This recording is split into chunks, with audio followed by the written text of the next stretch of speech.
Ladies and gentlemen, my name is Karl Karufel, joined alongside Bubba Duke Lewis and Chris Best here for another Monday Night Raw watch along. A few little technical difficulties that we had to kind of get past, get through, and get over, but we are now live with you here as we're going to watch along with Monday Night Raw, and we have Cody Rhodes starting out Monday Night Raw.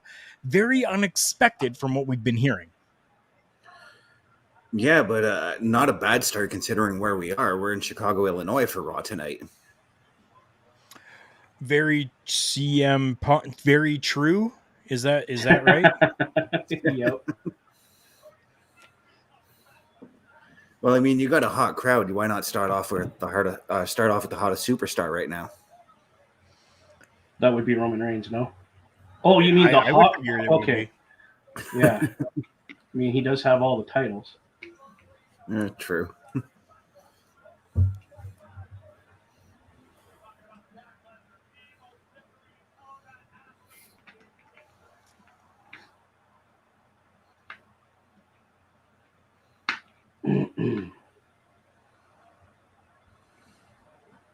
Just interested what he has to say. I'm not sure what's going to happen here. We've got a couple of streams going here within the program we use, but we did have Prairie Pro Wrestling come in that says, "Good evening, gentlemen." Let me know if you guys are watching and if that was you guys for this show or if it was for the other show that you may be watching. No, it would have to be for this one because it's on YouTube. Yep. I don't want to put the comments up, though, because I don't know if it's going to show up on the other stream that's happening. No, it won't. I'm going to give it a shot. I'm going to put it up anyways. And it says, "Good evening, gentlemen, from Prairie Pro Wrestling. A good evening to you as well." Speaking of Canadian independent wrestling, how was the show last night, Karl? Oh, it was absolutely fantastic. I'm going to be talking a lot about that tomorrow on Turnbuckle Talk. It was great. Things went off pretty much without a hitch on my end, at least when it comes to commentary. But I'm taking a look here, PPW, and yeah, both streams are casting at the same time right now. It creates separate links on YouTube. Yes, unfortunately, this is not going to be on our local establishment's Twitch because, well, we had to start our show. But thankfully, it looks as though it might have just pushed us right over into there, which is absolutely fantastic. That's going to keep everybody around. And now I am seeing "Good evening" on there as well. And HCW Sports coming in as well. Saying, "What up, boys?" Yeah, just watching Raw, my friend. So good to have you back in here, Josh. Absolutely appreciate you. Thank you so much. Cody Rhodes is always a good draw when it comes to the beginning of a show.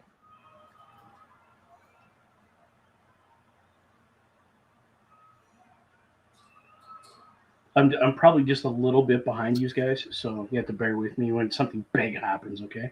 Well, Cody's giving us a striptease right now, so that's what I'm seeing too. I'm watching the USA Network feed.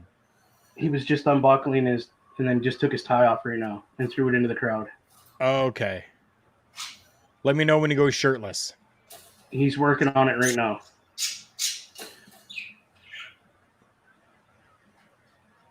Why are we stripping? I don't understand this. He just took his shirt off. Yeah, I brought 10 seconds behind. Okay. Josh, I did see a very little snippet of that Ric Flair on the Joe Rogan Experience. I'm definitely going to have to be going back and looking at that, definitely. I might have to listen to that too, actually. Very monkey. No, I am not streaming Cody Rhodes' OnlyFans account. if he has one, I don't know. He might have some lucrative deal with the WWE to be able to have one, but that is not what we're doing here. We're actually streaming or just watching Monday Night Raw. That's hilarious. But yeah, the last night's show was great. I had a blast on commentation with Karl here. A lot of things happened I didn't expect, so it was cool. For the commentary for the Canadian Wrestling's Elite show last night, I was able to take a look back at the video and audio. Unfortunately, somehow, some way, Mike's picked up who's touching my screens. Not me, bro.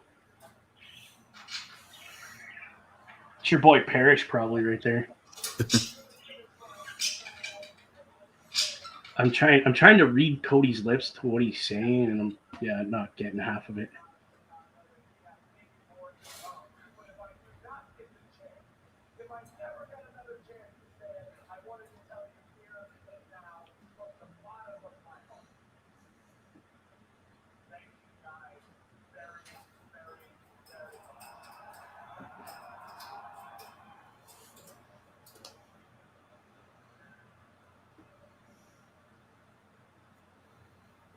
Huh. Very unexpected arrival here. You'll definitely see that in a moment, Bubba. Pardon me? You're going to see it in a moment. It's a very unexpected arrival. I did not expect this, to be honest. I just seen lights, so someone's theme song just hit. Prince. Oh, Finn Balor. Why is he coming out? Josh, I don't know what you're saying there. Karl looking like Garth Brooks before he murks someone at the concert. Oh my goodness.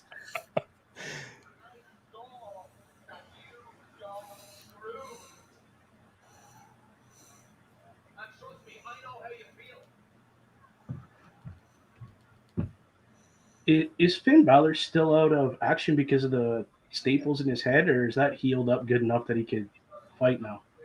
I'm pretty sure that it's healed up good enough. Okay. I do love the t-shirt he's wearing. They're professional wrestlers. They go no matter what. Yeah, true enough. I love his shirt, Finn 14 staples. And on the back it's got a picture of the demon. Right? That's cool. Really I gotta get one of those. We were seeing that one last week and talking about how great it looked last week as well. Oh, okay. I missed last week.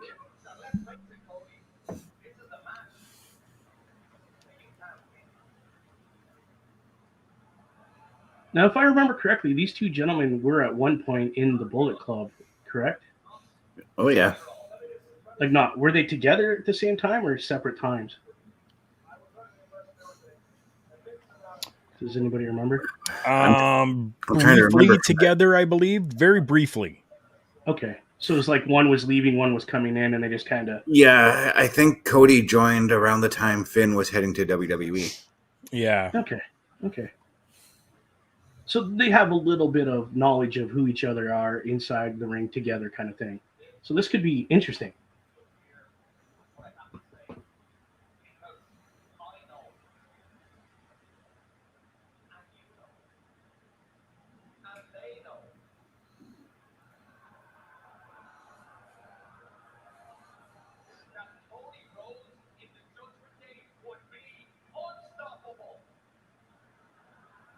So,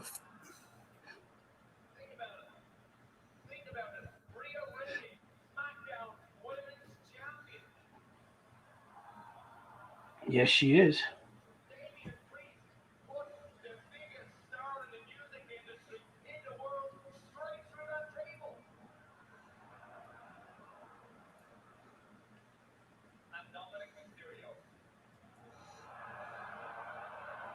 Uh-oh. Houston, we have a problem.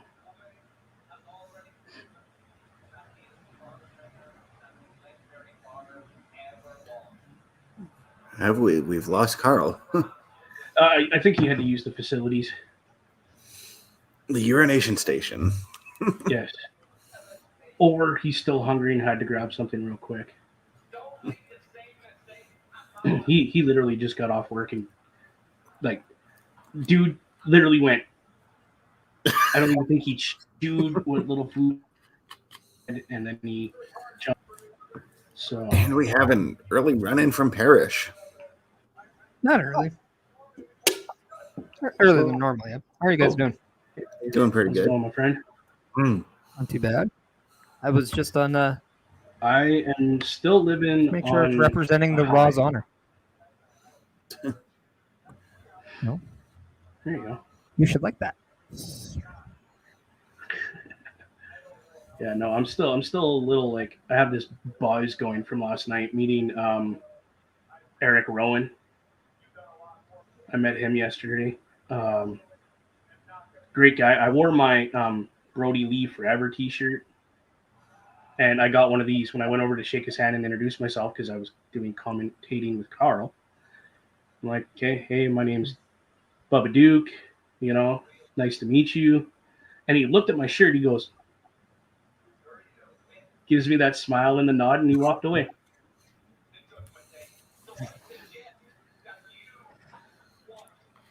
Welcome back, Karl. Thanks, I appreciate that. I just had a quick little thing I needed to hop up for, and Yeah, I figured that.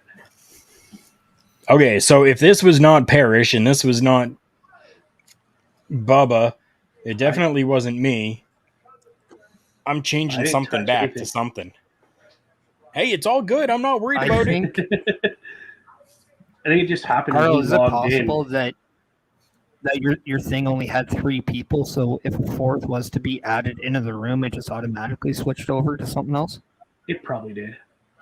It's very possible. Because I think that's what happens. I think that's what happens when you have a layout that's not associated with this. Okay, Yeah. that's cool. 'Cause- That's cool. I didn't know that. I'm good with that. Yeah, Now as soon I as know. Parrish jumped Now in, I it won't kicked be it. blaming Bubba again. No, I noticed as soon as he logged, like as soon as his camera hit in the bottom, everything blew No, up. we don't blame Bubba for anything over here.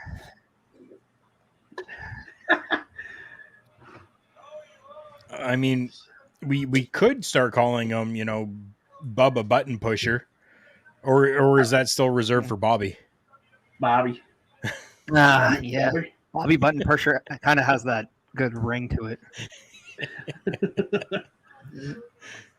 Although Ed kind of does have a little bit of a happy-go-lucky trigger finger too. I mean, I think we all Me? do to it. I don't know what you're talking about.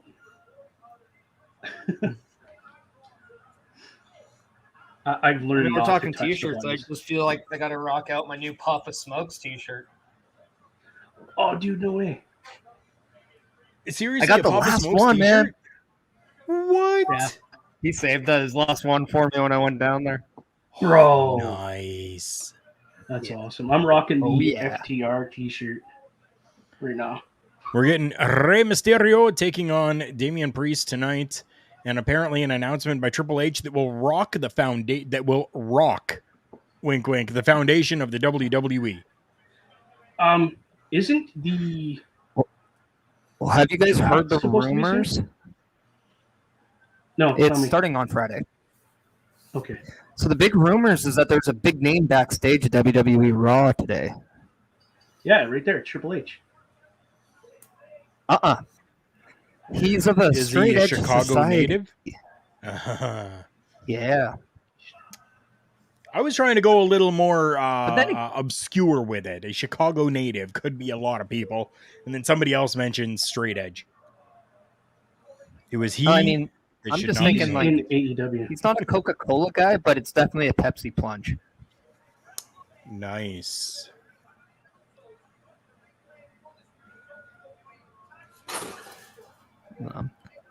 Yeah, I just wanted to let you guys Wouldn't know that that put him in violation of his AEW contract, though?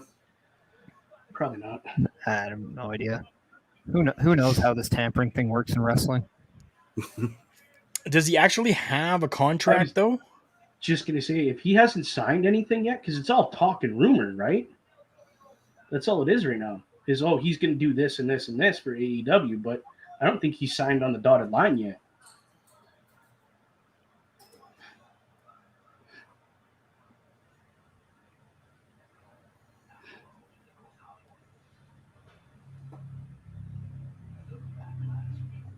Yeah, I don't know that he actually has a contract still.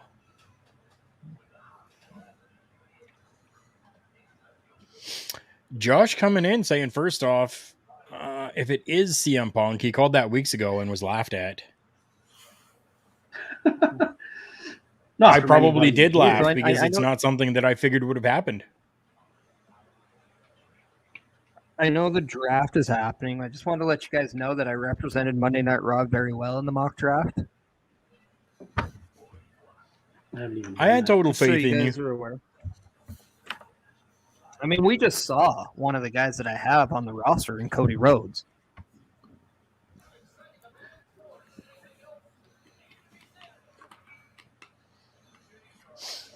One Mr. Ed Fries and our new friend Tom Collihue joined you with that as well, which was absolutely fantastic. And thank you, Tom. If you're going to be seeing this at any point, I know that Tom gave a good shout for us on his spoiler warning show that he does over on his Twitch and YouTube channel. Go and follow Tom Collihue as well. He's an amazing guy. He does a lot of really good work. And he's just a fantastic person. And he shouted out our local establishment and his involvement with this show that you guys did tonight. Yeah, a lot of fun. Who doesn't like a good little mock draft before the real thing? I mean, obviously the WWE draft starts this week, but also the NFL draft is this week as well. So it's definitely Thursday, isn't it? Monday. Yeah, the NFL draft starts Thursday. Yep. For the first round is Thursday, second round, and on I think is Friday, Saturday, Sunday, if I'm not mistaken. So my question is the WWE draft just on Friday on SmackDown and that's it? No, it carries over to next week's Monday Night Raw as well. Okay. Yeah. Okay. It'll be SmackDown this week, Monday next week. So. Okay. I wasn't sure how they were doing it because sometimes I heard one time they just did it on like a Monday Night Raw and that was it. And then one time they just did it on SmackDown, so I wasn't sure. Yeah, the very first draft was just on Raw. And they did a special on WWE's website the following day to draft all the rest of the roster. Mm-hmm. Yeah. By chance, since we're at a commercial break, anyone want to hear who I did select for Monday Night Raw? Yeah, please go through it. Yeah, let's go. All right, I got Cody in my first round. I selected which you must get one man, one female, and a tag team at the very least. That was a minimum. So my first round, I took Cody Rhodes, Rhea Ripley, the Usos, Gunther, and Bianca Belair. In round 2, I took Roxanne Perez, Bronson Reed, Austin Theory, the rest of Imperium, and the tag team of Zoe Stark and Nikita Lyons. Because I wanted to piss off Ed, and 2 chicks for the price of 1. Who says no? Round 3, Santos Escobar. I'm bringing up the grizzled young veterans. I have Bray Wyatt and Joe Gacy. And then I took the beautiful Carmella. With round 4, I took L.A. Knight. Yeah. I took the team of Katana Chance and Caden Carter. Dragon Lee brings his act to Monday Night Raw. I have Piper Niven. I have the tag team of Butch and Ridge Holland because, come on, you want to see Gunther and Butch. Come on. And then my last round, I took Sol Ruka, a great little newcomer in the women's division. Took the tag team Wolfgang and Mark Coffey. I then completed Gallus and took Joe Coffey. And then I took Cruz Del Toro and Joaquin Wilde. So, yes, I have Legado del Fantasma, Imperium, and Gallus on one roster. And then to close it off, I took Tyler Bate. Nice. That's a Raw I would watch. Speaking of Joe Gacy, he actually wrestled the dark match tonight before Raw. Okay. And he is rumored to be listed as one of the call-ups from the draft. Yeah. And also, if I wanted to, I can just put Schism together, so it's definitely heavy on the faction. Okay. So driving home, I hope they're going to be selling those. Saskatoon. I was You talking about the listening poncho there, to. Carl? Yeah, the poncho. If they are not selling those, they are losing out on a huge capitalization of money and market, especially if they're going to be going to Puerto Rico. Come on.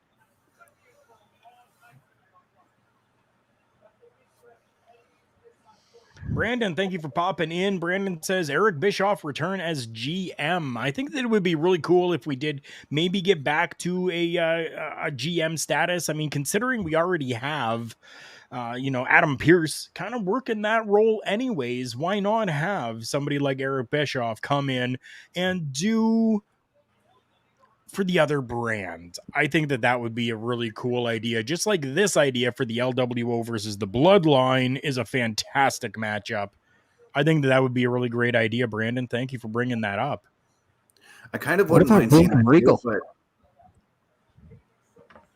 I was going to say I kind of don't mind that idea too, but I don't want a authority figure character in the vein of Eric Bischoff. Maybe just have him still show up as a Jack Tunney type who comes in and just makes the matches when they need to happen.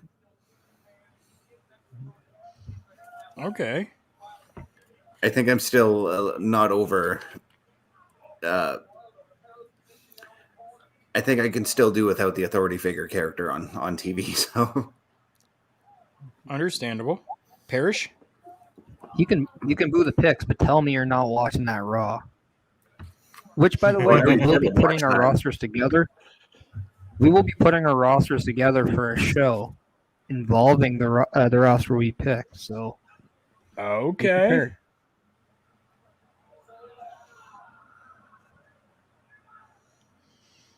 And remember, everyone who is watching on a YouTube channel, a simple like goes a very, very long way. A comment does even better. But if you just hit that like button on the video, it ensures that we get our streams out to more people as it pushes things up inside the algorithms within YouTube. And it's free. It doesn't cost you a damn thing. And if you tap that bell, you'll be notified immediately as soon as one of our videos comes up.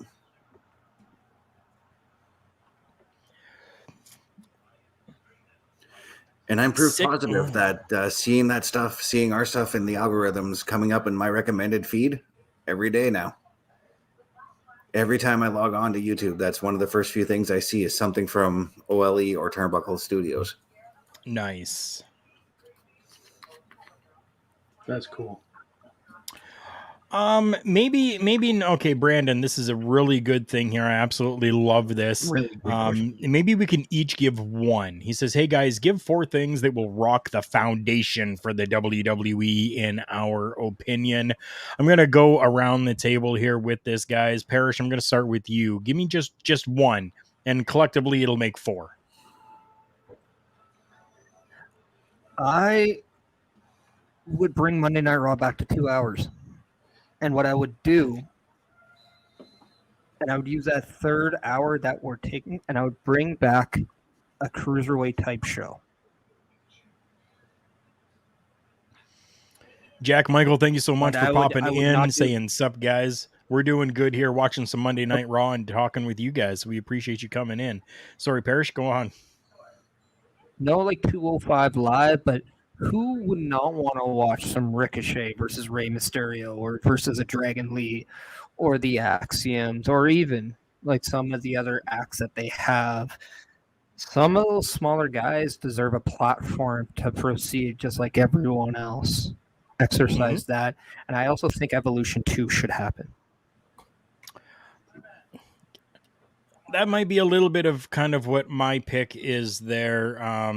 We're going to continue around the room. First, though, Josh, it doesn't matter where you're watching, whether it is on YouTube or Twitch. We appreciate the support. We're just letting everyone know on Twitch that like button definitely helps out, push us out to more people.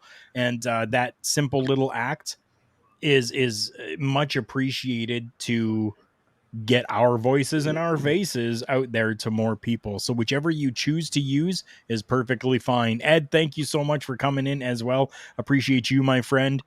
Thank you. Let's go. Okay, Jack, we're gonna get to your comment here. Jack says Undertaker is GM for SmackDown. Interesting idea. Chris Best, I want you to tell us what you think would be something that will rock the foundation of the WWE. I gotta say, CM Punk showing up now, based Okay. off everything that's been going on, like especially with his supposed AEW deal. If he shows up tonight, that's just gonna be a shot taken at AEW for sure. Okay. And I'm also going off that never say never attitude in wrestling. Very true. Bubba. Chris took mine. I was going to say bring it back to the 2 hours and have something special for these lucha libre type gentlemen and have them have their special time. Because you put them on Raw or something like that, they're just getting squashed, right? So, I mean, right. And I would love to see Eric Bischoff as the general manager, whether it's for SmackDown or Raw or whatever, have that kind of caliber of person running a show and working matches, like making matches. I mean, right. That would. Yeah, I'd be watching every Monday night, whether I'm here or not. I'd be on my phone watching it at work or something, you know. But awesome. definitely 2 hours. Right. Sorry. I'm going to give mine here. I'm going to say that the thing that will rock the foundation of the WWE is kind of maybe similar along the lines of like an Evolution 2, but how about instead, just as we're seeing All Elite Wrestling attempting to do with another show, what if the WWE were to just do a all women's show on a different night that nothing else is happening? So the WWE giving a full women's show, I think, would be a very, very cool idea. I'm going to let somebody else run the chat here just for a few moments. I'm going to mute myself, and I've been working all day, and I haven't had many chances to take a break, and I need to take myself a break. Yeah, go ahead, man. Yeah, definitely. I don't know who's running it now. I think Chris is. Which Chris? Parrish. But yeah, that would be cool on all, because what do you got? Two women's titles. So you amalgamate those into one. You got tag team titles. What else do you need?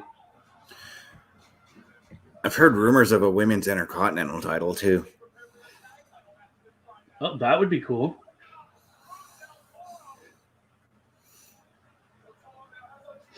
Yeah, I could get behind a show like that where it's, let's give them their own like hour or 2 hour of wrestling, and it could be women, and it could be women from all three rosters too. You could have women from Raw, SmackDown, and NXT as well. Yeah, but you got to keep NXT separate as its own entity because that's where they develop, right, their character. Once their character gets big, by all means, throw them up. You can take the bigger stars of NXT and put them up against the main roster to see how they stack up against them too. Yeah, I can see that. Chris, if you're talking to us, we can't hear you, bro. Yeah, you are silent. I don't know what happened there, bro. You're quieter than a goose in a hen house, my friend. No, we ain't got nothing. And it's not like you're muted. We just don't hear you at all. Like your mic's unplugged. Here we go. Okay, I don't know if we showed this one. I wasn't really paying attention. First hour should be all lower card guys in lightweight division, like WCW did in the day. Yes, they did. And we can do a women's death match for the title. Jesus, give me a break. You know what, though? I would watch that, my friend. I'm not saying I wouldn't, but damn, we're going from one extreme to the other. I ain't catching you, Chris. Parrish at all. Yeah, we're not getting you, period. Your mic's muted at this point.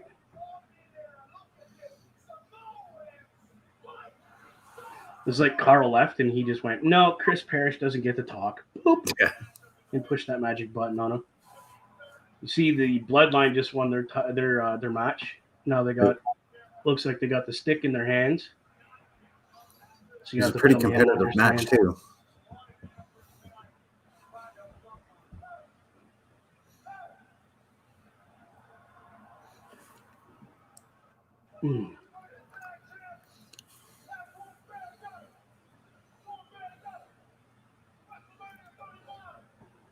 I would love to see WWE get rid of these titles with the big W's in them. I think it looks silly.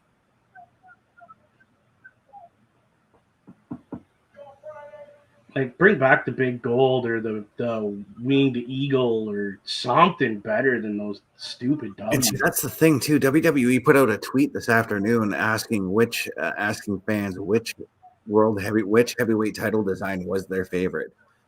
Okay. So I'm wondering if that's one of Hunter's announcements is the new title. There, I like Jack here. The WWE, but it'd be WWE Hardcore belt return as he laughs. You know what? They can't because of, big wigs saying they don't like seeing blood and blah, blah, blah. And Christopher WWE TV 14 is back. That's one they should bring back. What if they brought like a TV title back? Remember that title from back in the day? For that. And that shit be defended every week. Just how WCW used to do it. Yeah. Parrish is trying to fix his mic at the moment. He just was talking. Karl muted his stuff, and then Parrish just disappeared. But, yeah, they need some titles that get defended every week.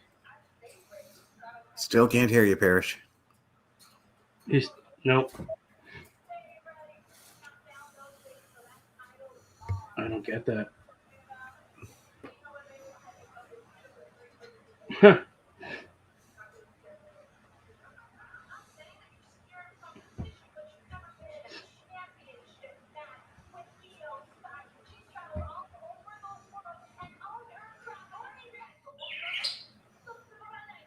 Whoa. I heard a bird.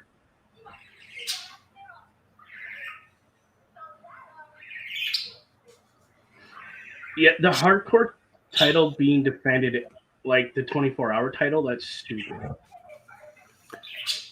No, if they're going to bring it back, it goes the way it was. I hated the 24/7 title. Oh. And anybody can compete for it? No, okay, well then why don't you just make it the hardcore title? And on it, you got like every, you know what I mean? Like, well,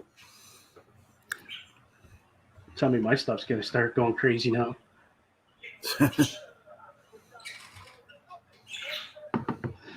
But I'm now double checking my computer to see if I have anything open that's going to screw me up. Yeah, the hardcore title was good for when the hardcore title was.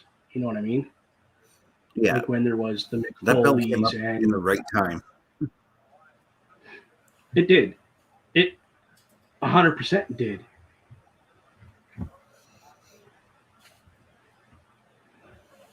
Like I would agree with bringing back like a TV title, something like that. You know what I mean? Yeah.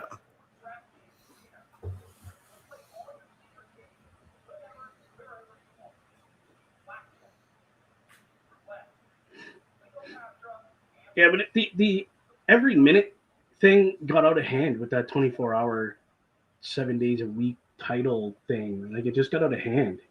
They were going to like different TV shows and a whole crowd shows up, pins this guy that's at an interview for his, winning the title or her.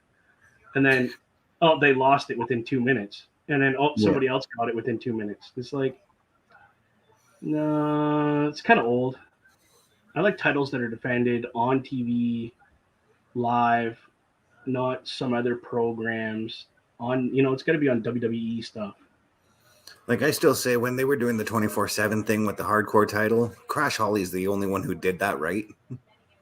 Right? I wasn't even a Crash Holly fan, and I was like, that boy's doing it right. He's got this. Yeah. But, I mean, it served its purpose, the 24-hour. It did what it needed to do for the time that it was available. But it's past its use now, if that makes sense. Yeah. And, of course, my feed just died on And me. not to mention, that title design was ugly as hell, the 24/7 title. Well, what other title looks like that? True. Championship. No, thank you.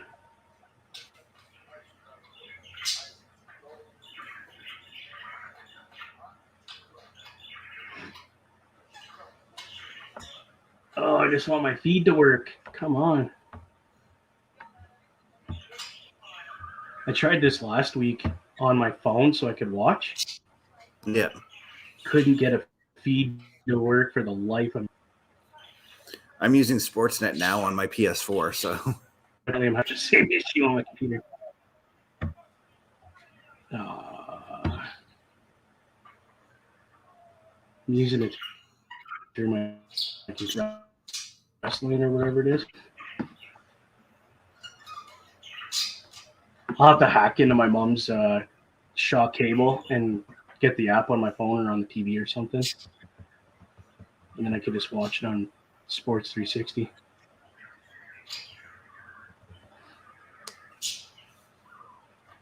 What's he saying? And we're coming back back to the show now.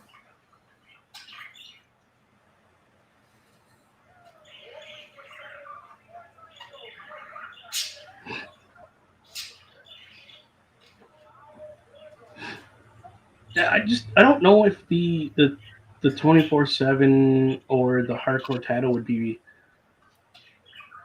really doable at this stage in WWE because of all these people that The have their sponsors say. for WWE right now Yeah. probably would not like it. But back in the day, if we were back during the Attitude Era and we were having this conversation, 100%, I'd be like, let's do that title. Let's get it out there. 24/7. Let's do it like that. Yeah.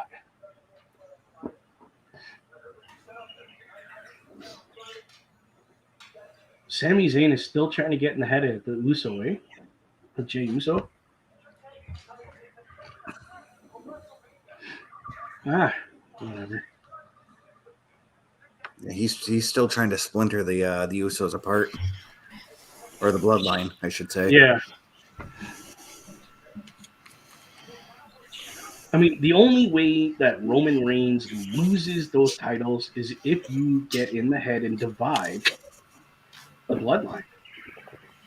It's the only way it's happening. And we've seen it over and over again where the Usos come in or Solo Sikoa comes in and interrupts the match and lets the win happen. You know what I mean? For But that's why I thought they were going to build Cody and Roman to a cage match. I thought the same. There's still time. They still might. You never know. Mm-hmm. He gets his rematch clause, right? What rematch clause though? Like, because Cody wasn't the champion. Oh no, he was just a contender, right? Right. I forgot about that. It's the champion that gets the rematch. Mm-hmm. Parrish, your mic's muted, my friend.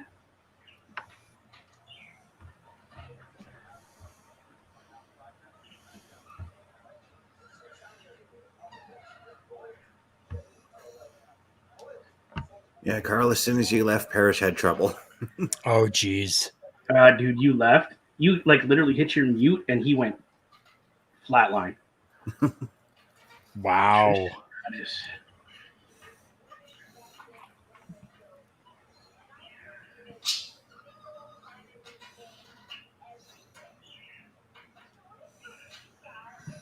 Oh, now his whole audio is screwed up. Whose? Parrish's? Yep. Yeah. Oh, is he privating us? Yeah. Oh yeah, he private chatted us. Uh, Tara Brooks coming in saying hi. Thank you so much for popping in over on our YouTube channel. Really appreciate you. Absolutely fantastic to have you in here.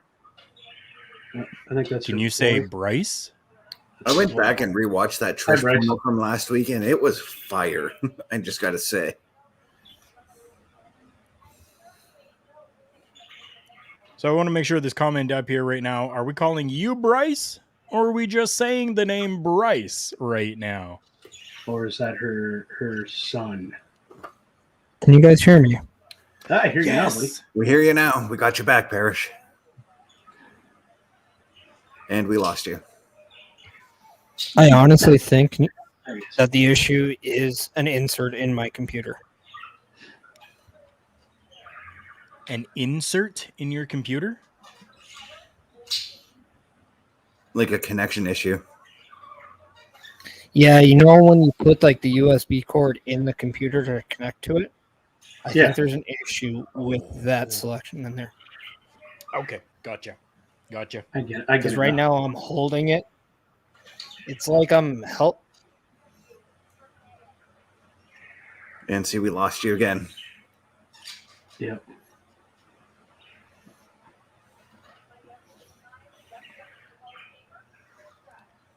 Can we say we've got some para-mindful spooky ooky-ish stuff going on over there at Parrish's house?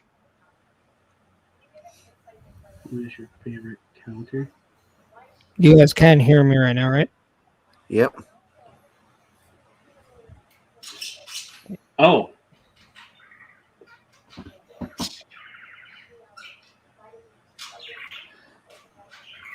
Gotcha. Thank you so much, Bryce. Appreciate that. Thank you for letting us know. I'm not sure about that question there though. Who is your favorite counter? Does Count from Sesame Street maybe? Fun. Ha ha ha. Ooh, I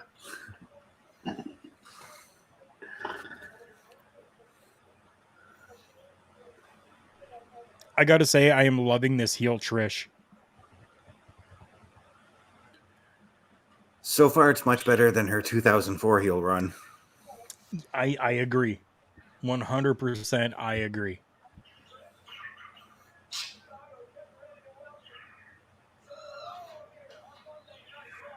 Oh, the Street Profits are coming out. So you're not too far off. I mean, I'm seeing them as well. Is anyone else more ahead? Nope. I think Bubba and I are right on par with one another right now. I'm USA Network. I am as well. I'm watching on the USA Network. I just saw the graphic come up for the Street Profits versus Cedric Alexander and Shelton Benjamin. Ooh, Shelton Benjamin, a number one of those names that, like, holy hell, so underrated. Such a great competitor. I feel like we haven't seen Cedric and Shelton wrestle in a long time. I feel the same. It's been a while because he wasn't involved in WrestleMania, was he? Unless he was in the Battle Royal on SmackDown beforehand. I think he might have been.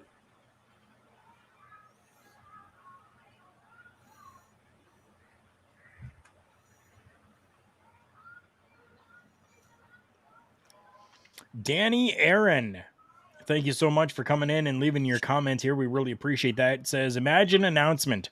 Hunter does, and lights go out, and God themes play, the GOD, Gorillas of Destiny theme plays, and attack the roster, and Hunter let go out like NXT, or like Nexus, sorry. That would be crazy. Yeah, 100%. That would Like be for wild. me, it would be. Like I absolutely love the Gorillas of Destiny. Like 100%. I would mark out so hard. Bryce says favorite wrestler is Cold Oscar. Who's Okay. called Oscar? Maybe a typo. Stone Cold Steve Austin, possibly.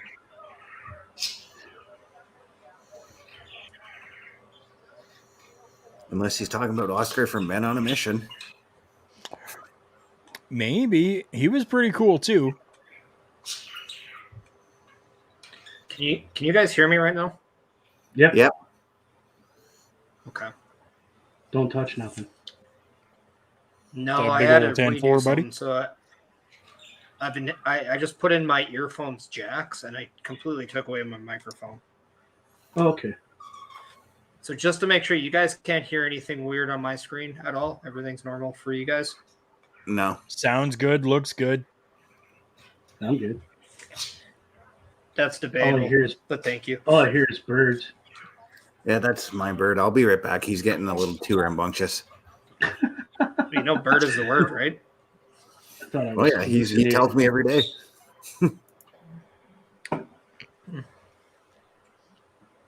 Parrish, in case you did not catch it, when this name up on the screen comes up there, Brooks, the name for that person is actually Yeah, it's Bryce.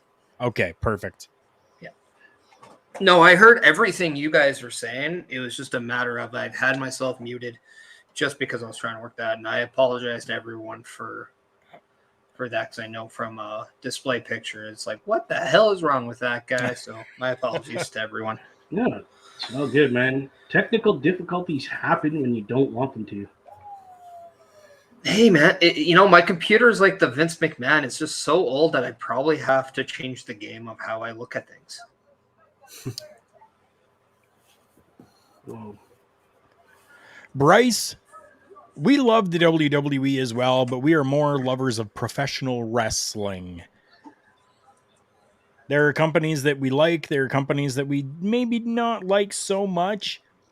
But all in all, if it's professional wrestling, we really enjoy it. Victor, thank you so much for popping in, saying sub guys. But that are in a hiring freeze. Hunter want GOD. It's nothing that I've really heard about an actual hiring freeze per se. They're just kind of taking a look at financials to make better decisions in the end.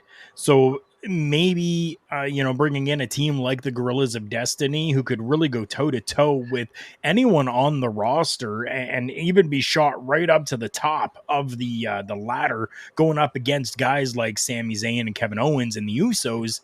I think it would be a fantastic idea and money worth spent. Yeah. Josh is coming in saying, Parrish, tell them to stop abducting you.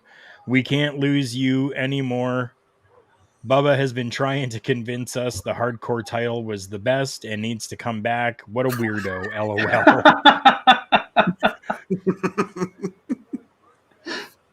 Yeah, but who's to say Aged what they were car, doing when they abducted me was something I didn't like? Right. Thank you, Aged Car, for coming in and showing some support. Really appreciate that.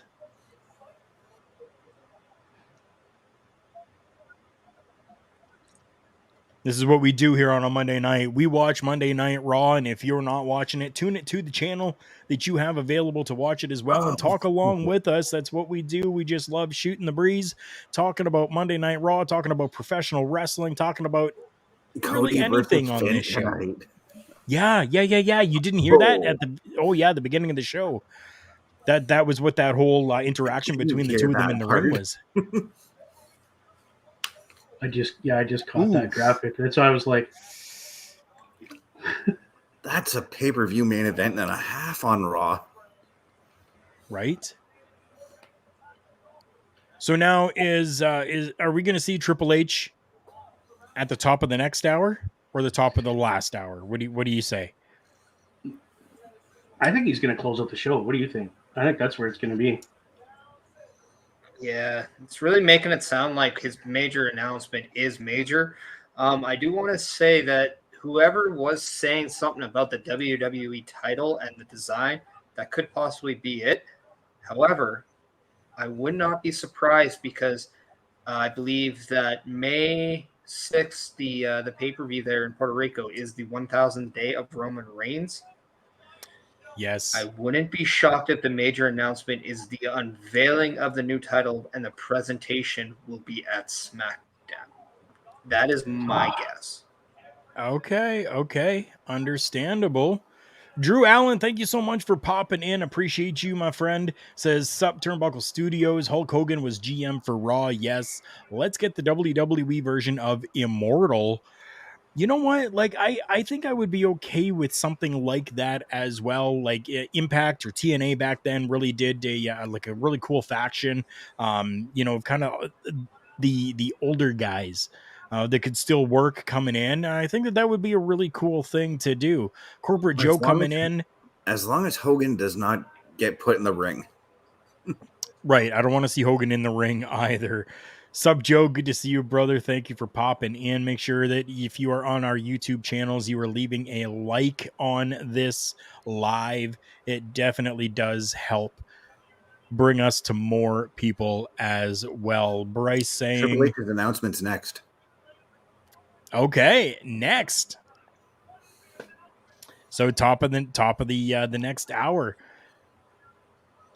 Bryce says, I wish I could go to the WWE, but I can't. Hey, you know what? Like, it took me years before I actually went to an event myself as well. Really, my first WWE event that I ever went to was SummerSlam 2004. That was the first time that I was able to get to a live WWE event. Josh saying he's going to zoom in on the Titantron. Yes. Jack Michael, thank you so much for popping in. Appreciate you, my friend. Joe is saying, I work with effing children and I just need a break for a minute. I get it. I've been there. I've worked the retail scene. I understand. Yeah, but never say never about getting to that WWE live event, buddy. You'll get there. Whether it's to the live event or if you're looking to be a professional wrestler as well and looking to get to the WWE, go and find yourself a good training school to go to. They are going to be your best help to get you into a promotion and then get noticed and seen by major companies. That is how you do it. Trust me. Yeah. I mean, my first two shows were WWE house shows. My first pay-per-view was along with Karl, SummerSlam 04. And then Unforgiven 06, and then a ton of indie shows I went to and was a part of. Yeah. Oh, how true, Josh. This is a chat and show filled with man children. Don't know if that's going to help, bro. Totally understandable. We never grow Clarkson Dune saying Hunter. Yes. Or have money. If you have money, you can go anywhere. That's true. That's true. Just get it legally. No bank robberies. No. I know a good spot you can spend that money. RogueEnergy.com. That's right. Nice segue. And if you want to save some of that, use the promo code OLEPODS and save yourself 10% off. As the #1 favorite Rocket Pop is back in stock as of today. Nice. Rogue Energy has been fantastic to us, and we want to be fantastic to them. Go and check out RogueEnergy.com.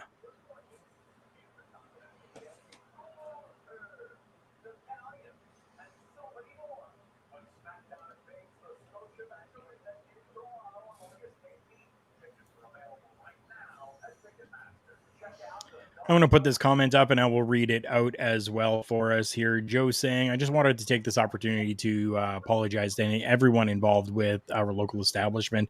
Feels bad for leaving, but felt that it was the right thing to do. So if I disappointed or upset anyone, he's sorry.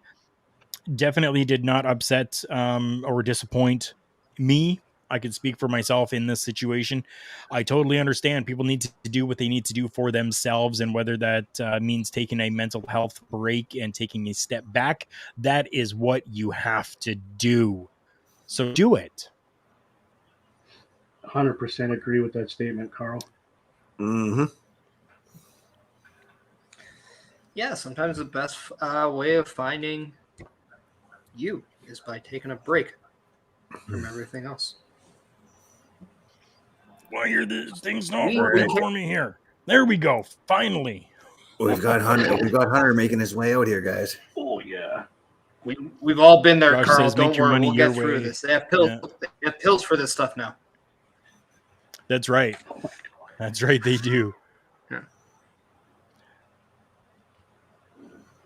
Clarkson says, "Sub guys, what if Triple H brings back the big gold? I think that would be really cool. Hell yeah. I have a There's a table replica in the of ring, it, by the way. and I absolutely love it. There is a title in the ring, but Clarkson also adds and hands it to LA Knight.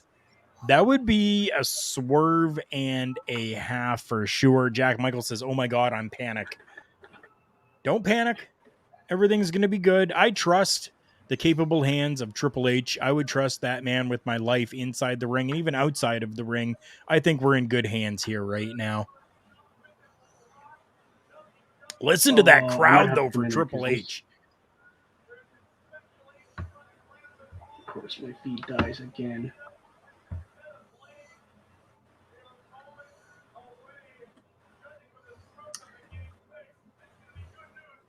I wonder if this could be the introduction of that secondary women's title.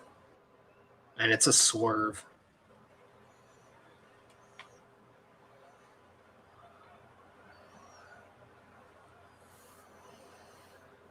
I just want my feed to work. That sounds a little sus there, Joe. Do your tasks.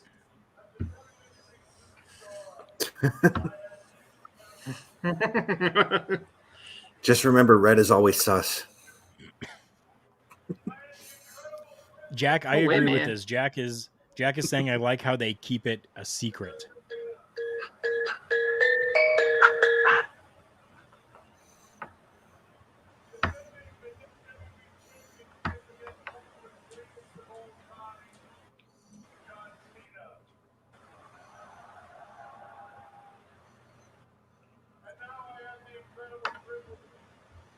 Triple H is still looking good for his age. Still looking good. Still looks like he could go. Yeah.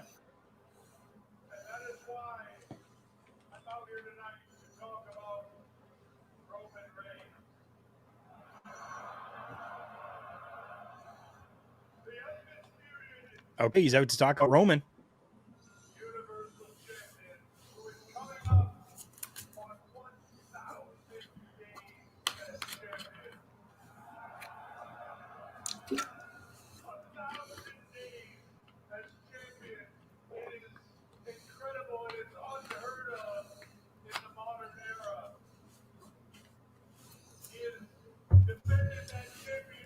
As you were talking earlier, Parrish, talking about the 1,000 days.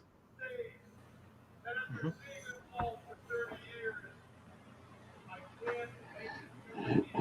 He gonna get his own title. It's I mean, when possible. you think about guys who have their own championship, does he not fit the mold? I think he Right. does. Definitely. Oh, yeah.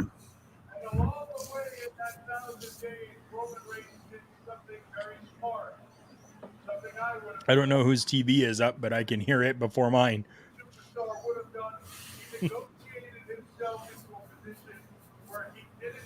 I can also hear someone's TV.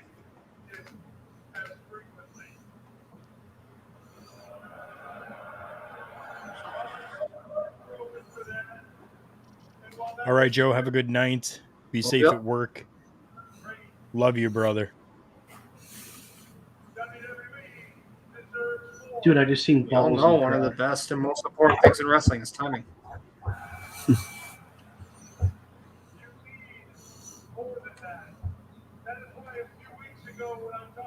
WWE draft, I said that the draft would change WWE at its very core. Because when Roman Reigns gets drafted to whatever brand he gets drafted to, he will take the WWE Undisputed Universal Championship with him, and he will stay there. The other brand will determine. Oh. Oh.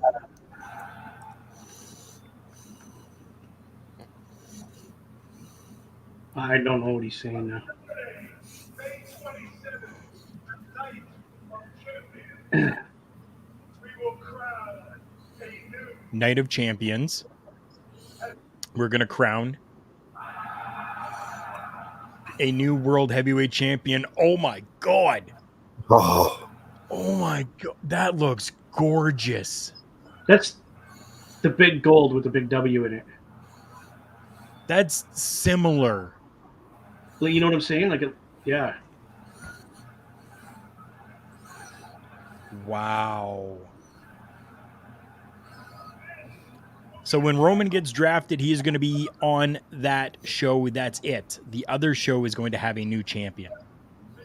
Wow, that's cool. this will be a champion that will defend this championship anywhere, any place, any time, all over the world. This champion, Defended any place, anytime, all over the world. your acknowledgement. This champion, Needless to say, Brock Lesnar will not be winning that title. acknowledgement, and will earn the title of World Heavyweight Champion. I'm going to have a very different opinion on this. My goodness, look at that stunning championship title. I don't like it. Triple H promises to exchange WWE's ring foundation and more than game deliver 90 Okay, go ahead and elaborate on that, Parrish. yeah. I'm not a fan of copying past designs. I love the fact that they're honoring a lot of different ones. But this was a time to do something new and different. And for me, they failed on that. You guys said big gold. I see a lot of big gold, and I see the side plates that look like big gold side plates with the side plate. And they look too much, in my opinion. I'm not a fan of that middle design as much. I would like to see something closer to that UK title design where it looks like it's a part of it, not that it was something that they pasted on top of it. I also Okay, I strongly can get believe that. that the American Eagle should be represented on the world title. That is to me what the tradition of WWF/WWE is. And that begs me to ask, what are they going to use for the championship on the other side? Because there's no way they are doing two titles. They're going to amalgamate it into one. But are we going to get the same title we just saw with a different strap? Or are we going to see something different? I honestly think it's going to be Roman Reigns. Which title do you like the best? Oh, I like the black and this one. Here, okay, we'll get rid of the other one then. And I really don't I don't even say the big gold is. I mean, I get it. People love it. But at some point, we got to get rid of nostalgia and think about the future. And when we think about the future, we got to do something new. Mm-hmm. Yeah, they did. They did something new with it. They took that little tiny globe in the middle, made it way bigger, and slapped a big W. Again, on it. that's why I say I'm going to have a different opinion, because I feel all they did was kind of put some titles in a picture and just say, have a brainchild.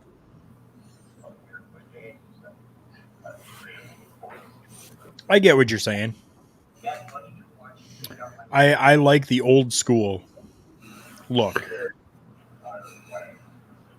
That's personally, like I like that old school look, and I like that, you know, like they had the big gold, they had the WWE big gold that had just the little logo up at the top. This one, it's a little bit more prominent in the center of it. Yeah, definitely. But I kind of like that nostalgic look, and for me, I only own a few replica championships, and one of those is the big gold. Yeah, I've no, I always know it's been going to be a impartial different to the one. Winged Eagle. Always been a huge fan of the Winged Eagle. But I just feel it's a little lazy to always go back to what we know. I feel we got to be more creative, and nothing would scream irony to me than something creative at this point.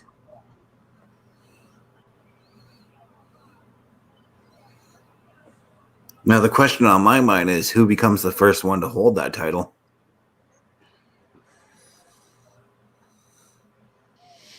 Cody Rhodes. That's who I'm thinking. That's who I'm thinking. Like, yeah, right. Like Gunther. you're and Gunther is a very good one too as well. Gunther definitely is a very good pick for that as well. And I do know I have been hearing that, you know, there are a few names that are kind of going to be pushed a little bit more when it comes to the draft happening. And one of those names is Gunther, that's going to be given more of a push.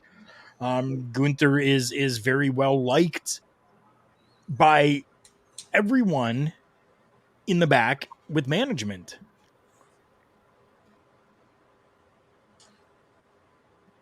Yeah, I don't know. I would think Cody Rhodes. That's how he makes his, Gas. you know.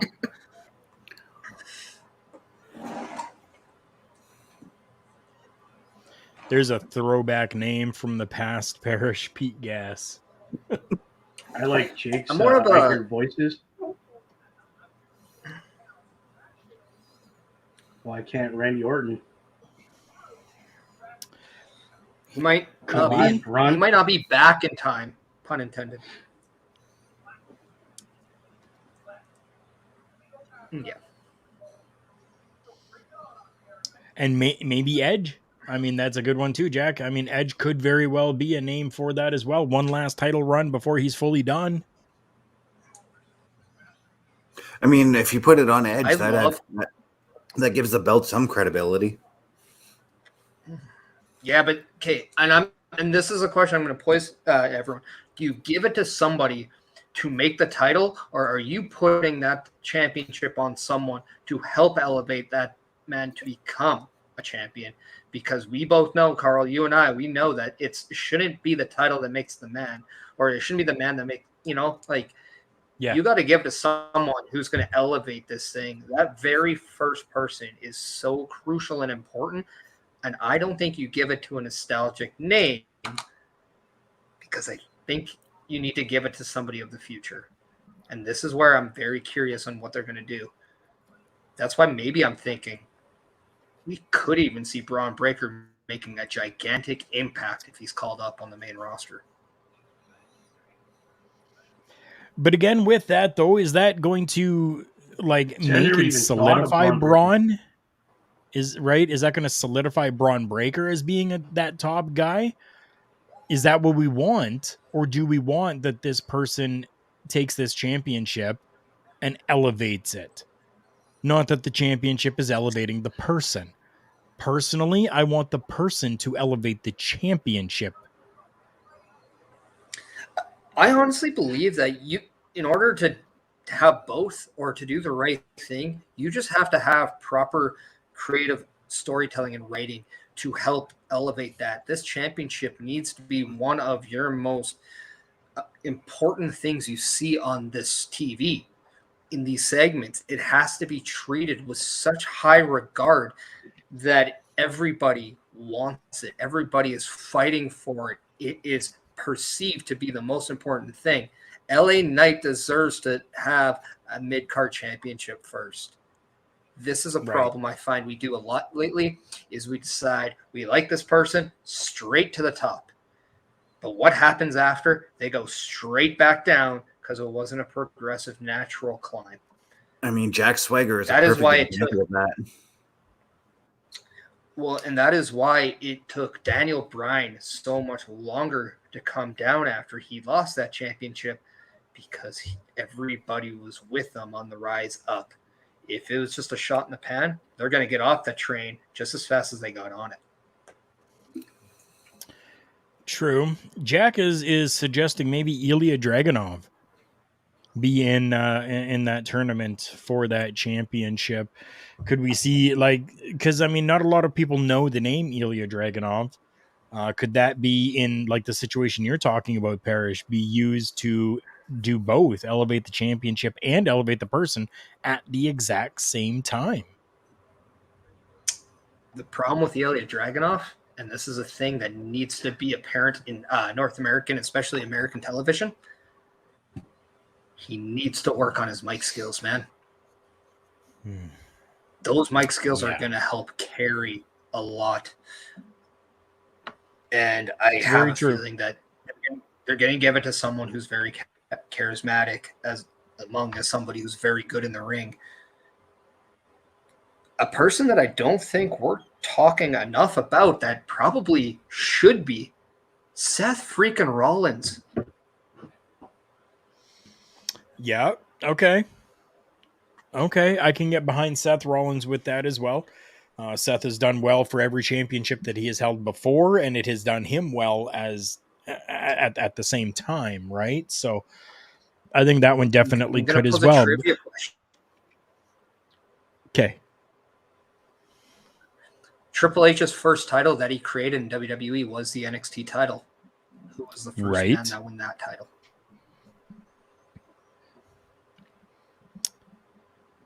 True. Now, Jack is saying Cena is getting back into the gym. I cannot, and I do not see Cena taking this, only because Cena has said that he does not want to break Ric Flair's record. And if this is going to be considered the World Championship, not the WWE Championship, then that would mean that he would be breaking that record. And he has said, I do not want to do that. I refuse to do that. Charles is coming in saying, "Sup guys, does that belt remind me or you of a little New Japan Pro Wrestling title?" Yes, it definitely does. It reminds me a little bit of New Japan as well. Yes, Bryce. Yeah, we totally get it. In your opinion, WWE is the best. I've seen that come up a few times here. Thank you for that. We appreciate that. Josh has to defeat Roman,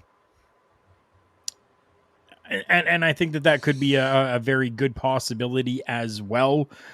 Charles is saying Seth is good. KO, Sammy, Lashley. Throwing a whole bunch of good names there for that as well. We did lose Mr. Chris Best. He did let me know that his Wi-Fi has gone down. So until he gets that situated and sorted, we will just be the three of us. That's okay.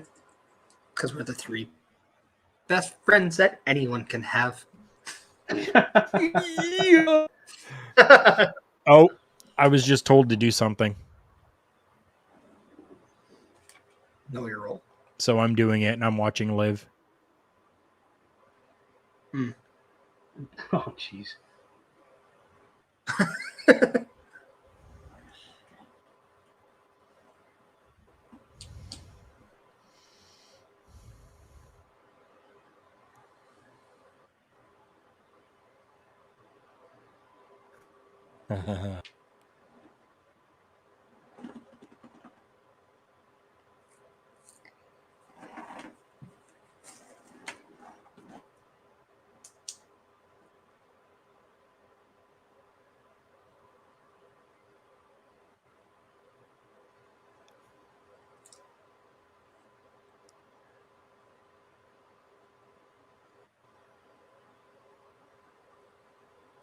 Okay, sorry about that, everybody. No, it's all good.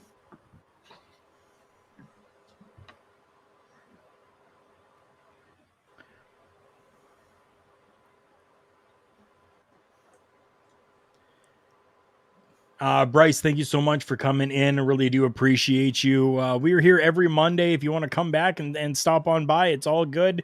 Saying that you're leaving because you got to go to bed, got to go to sleep, and I appreciate that. Thank you so much for popping in. Our new friend, Bryce, thank you so much. Wi-Fi had a hiccup there.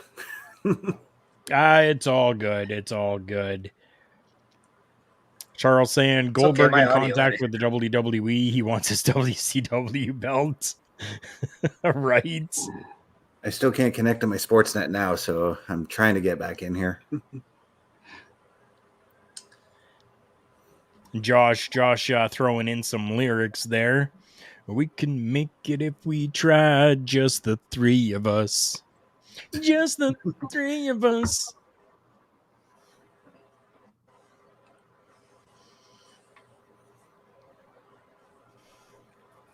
Bubba Duke. Yeah, buddy, I was just having a sneezing fit. Yeah, no. Bless you. Oh, thank you.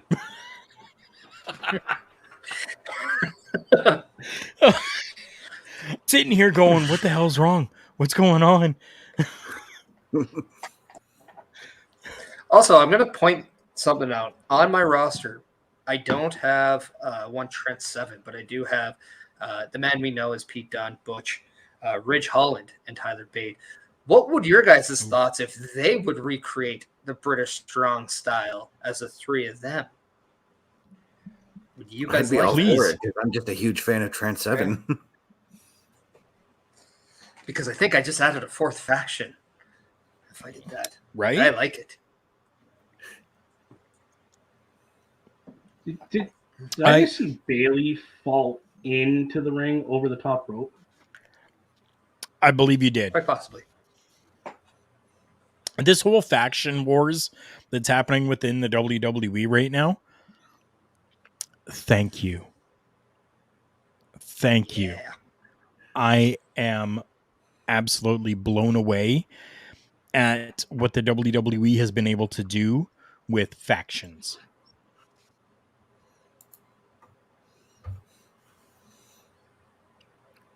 And I think that's coming from Hunter's Now- booking with all these factions again, because he grew up with the old WCW, and back when WCW had all them factions, he grew up watching all that. Yeah. Oh, yeah. I might not have the IRS kid, but I do have the IRS kids kid. Bray Wyatt is the son of IRS. And I'm a son of an accountant, so I got the son of a taxman. So, see eye to eye.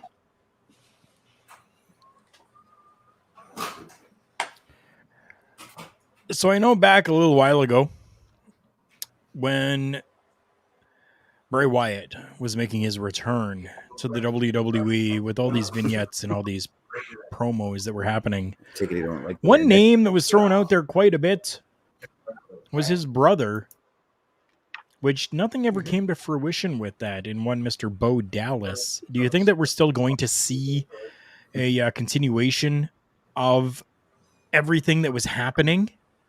I think once Bray comes back, we're going to see that. Okay. So there's a couple things that I've been hearing about Bray, and that is that when he tends to have a hiccup in storylines, and I think we all can universally agree that the Bray Wyatt is so far that has been a hiccup since that return that was taken over of everything, right? Everyone was talking about it. He tends to like to restart telling that story. Right. With this draft, I do believe that we are looking at a WWE reset as we know it moving forward. And not a better opportunity to then reset the Bray Wyatt story a little bit, only to then at the beginning bring in Bo Dallas as Uncle Howdy or something like that, who, by the way, now has entrance theme music you can download on Spotify. I saw that the other day, actually, when I was on my Spotify. It came up in my suggested music feed. Victor Ganafesto says, "Oh my God, Jey Uso wins world title belt and makes Roman mad. What? Time is running out. Is Roman hold both belts?" And just to follow up with that, Victor as Vic. Ooh, maybe he's a preacher man. Victor says Hunter said if Roman comes to Raw, he's going to make no choice. So I mean, very interesting. I mean, that could definitely be a way for it to go as well, with Jey Uso possibly winning that belt. Just saying, Bo Dallas drives the ring back and forth until he can knock that damn smile off his face and he can't come back. And Jack has a very good question here. As soon as it shows up here for me on my screen, I'm lagging a little today. I apologize for that. We've been having some really bad weather here, so our internet has been kind of funky. Yeah, Jack is saying, you think we're seeing right some now. main... Yeah. Jack is saying, you think we see some main roster people be drafted down or over to NXT? Well, I mean, right now we got the New Day down there. Jinder Mahal's down there. New Day is back up now Oh, after are they? dropping the titles. Yeah, Jinder Mahal is down there. Apollo Crews is doing great work down there as well. Yeah, I think we might see, like, I loved it when R-Truth was there. Unfortunately, he got hurt. He is, from what I understand, close on returning. I would love him to stay in NXT to help with that younger generation, simply because who better to talk about longevity and the entertainment factor better than R-Truth? Oh, of course. And I would love to see some of the older women, like a Natalia, be that perfect person to help the future of that women's division, especially if somebody like Zoe Stark is coming up to the main roster. Would be great down there. Pardon? Even Tamina would be great down there. Yeah. Man, imagine if you had Tamina and Natty back as a tag team, vying for those tag team titles. Mm-hmm. I'd be interested. Yeah. Jack says Shelton Benjamin in NXT, him and Charlie Dempsey would be good. That was one name I was this close on picking. Charlie Dempsey. Ooh, that guy is a throwback for sure. Oh, yeah.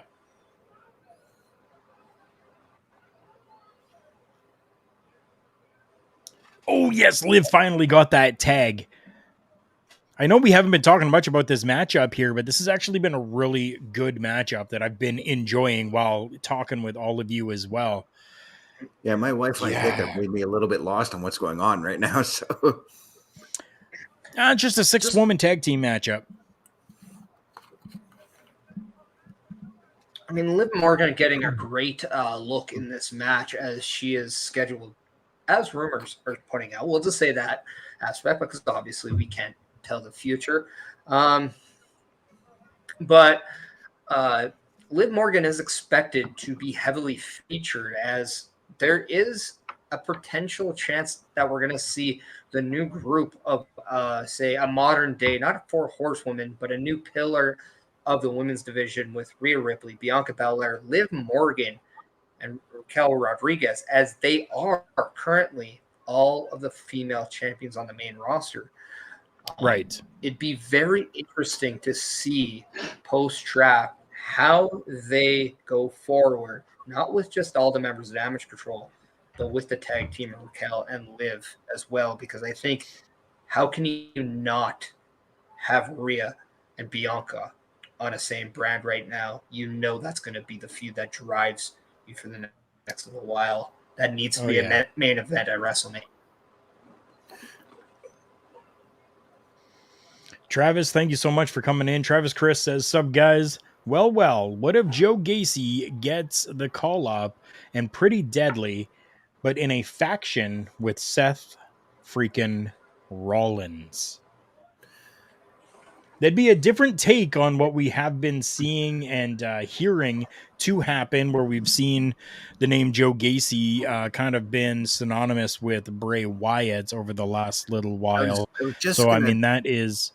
I was just going to piggyback off of Parrish's reset. And what if the Bray Wyatt reset involves Joe Gacy? Mm-hmm. I would be all for it. Because the rumor, like I mentioned earlier, the rumor is Joe Gacy is on that list of names that are potentially going to get called up because of this draft. Yeah. Right. Drew was saying, remember that vignette Tamina did a long time ago? The Asylum. I will send her to NXT and give her a character change. I agree, guys. And then saying, put Cedric in NXT. Him and Wes Lee could kick some serious butt. And I was kind of going in that same direction as we're talking about people that can be sent down. We saw how much of a resurgence that somebody like Mandy Rose had when they went to NXT, had that character change.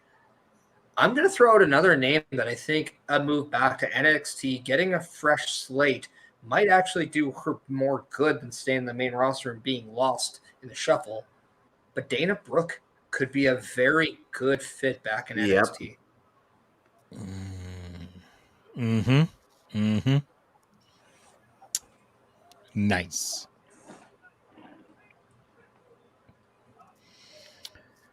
Turn Joe Gacy into the Gacy Killer in The Mask with Bray Wyatt.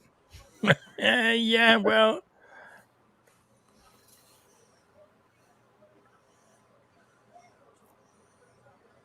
Bubba, you with us still? Oh, yeah. I'm just watching the entrance of Mr. A-Town. A-Town down. What about Sonya Deville going back down to NXT? Who? I really like her tag team right Sonya now Deville. with Chelsea Green, though. Her and Chelsea Green are clicking to me. Right. And when Carmella comes back, I want that as a trio.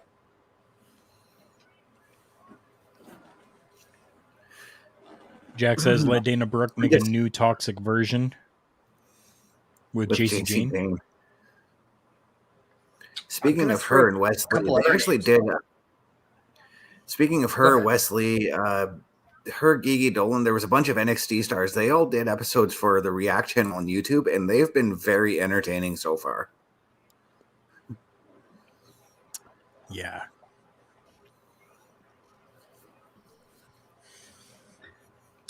I mean, we're talking about guys that could benefit from a world title run on that new champion.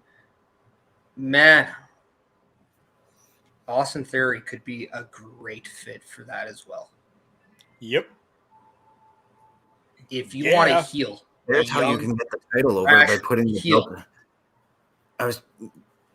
There's how you can get the title over by putting it on a brash heel like Austin Theory, who could make it so that he could build that title so that it makes the wrestlers want it, or makes us want to see who can take the belt off of him. Who can shut him up and take the championship? Yeah, that's what I was trying to say. Yeah. And you give him a run for like 3-4 months with the belt or something like that, you know? Okay, so Victor's comment here says, Carmella and Tiffany Stratton, take my money. I am going to 100% fully disagree with you. Don't you ever soil the good name of my friend Jamie, where he says, the beautiful people 2.0. No. If you want a new toxic attraction, why not put Tiffany Stratton, Carmella, and Chelsea Green together? I could get behind that.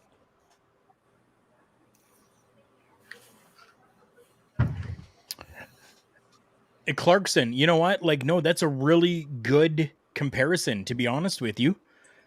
He says, don't get mad. But like Orton in 2004. Yeah, don't be mad about that. He says, no comparison, don't get mad. I think it's a great comparison.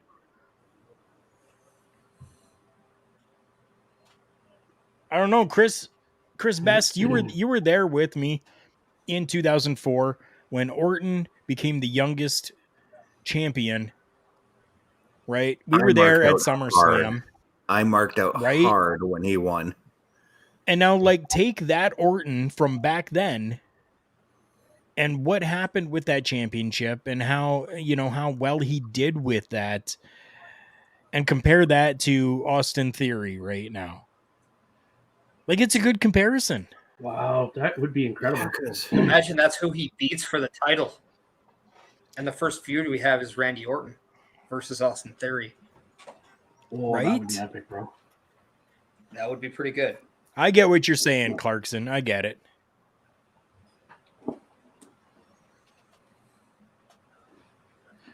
That would be one hell of a feud, though. Oh, yeah. Mm-hmm. What a good rub for Austin Theory, too. Right? It doesn't make Orton look bad. It doesn't make Theory look bad either. I mean, Orton has been known as the legend killer. Now, not that Austin Theory is a legend right now, but Austin Theory is that young legend who just won this new championship for the WWE, the World Championship for the WWE, right? Clarkson, he says, you see what I'm saying? And this is making us talk more. We need more of this in wrestling. Yeah, definitely. We do need a lot more of this in wrestling. That's why we do this, because we love to interact with you guys and, get your guys' opinions, because without this talking, everyone just kind of goes with the flow and is like, oh yeah, we're just getting the same shit that we get and it doesn't matter. But no, we need to have these conversations because that's what keeps things relevant and good. And in the process, imagine if Bronson Reed walks out of Backlash as your new United States champion with this triple threat, with Austin Theory not being pinned. Instead of getting a rematch, Triple H then puts him in the match for this new championship. Yeah, but how awesome would that feud be between Austin Theory and Orton? You got to think, right? Give Austin Theory a couple months with this title so he can build up that he's an arrogant, young, brash, I'm the best in the world now. And in comes the legend, the veteran Randy Orton to shut this kid up, and it doesn't happen. Or it does happen. You know what I mean? Like, how cool would that be? Like, take my money. Here you go. Austin Theory's already putting the new belt over, by the way. Mm-hmm.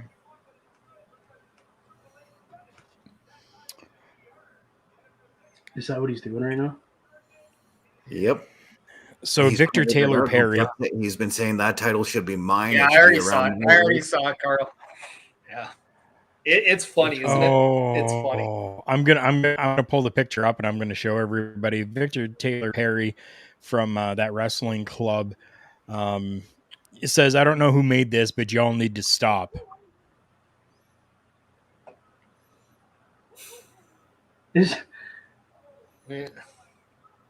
Yep, that's already somebody.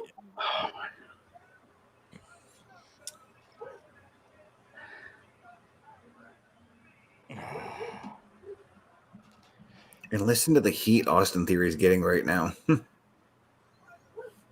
Oh, huge heat. Let's keep that comment up, because this is, I think, exactly what this company needs right now. Or not that one, but like the passing of the torch. It is so valuable right now that's exactly what needs to be done. They have to move to a different era. We talk about the Attitude Era that we all like, but eventually that has to be moved, right? Then we got the Reality Era. Then we got the PG Era. Then we got, the era that we just got rid of. That I'll just call it as this, the uncreative era. And then now we have the game-changing era. And what better way to change the game by having new players? I think it's fantastic. I think it's definitely needed. It's been needed for a while. Triple H is giving that to us too. in the next year or They've been two, we doing are it- going to see a changing of the guard because Roman doesn't have much time left on as far as his body goes. Limited schedules do a wonder to someone, hmm but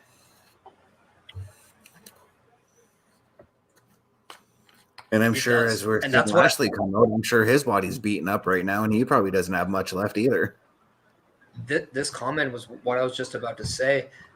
They have done a great job elevating some of these younger guys in the last 6 to 7 months, especially just with the mid card titles. Right, you're seeing Gunther, historic Intercontinental title reign, a fresh face on the main roster. Austin Theory, same thing.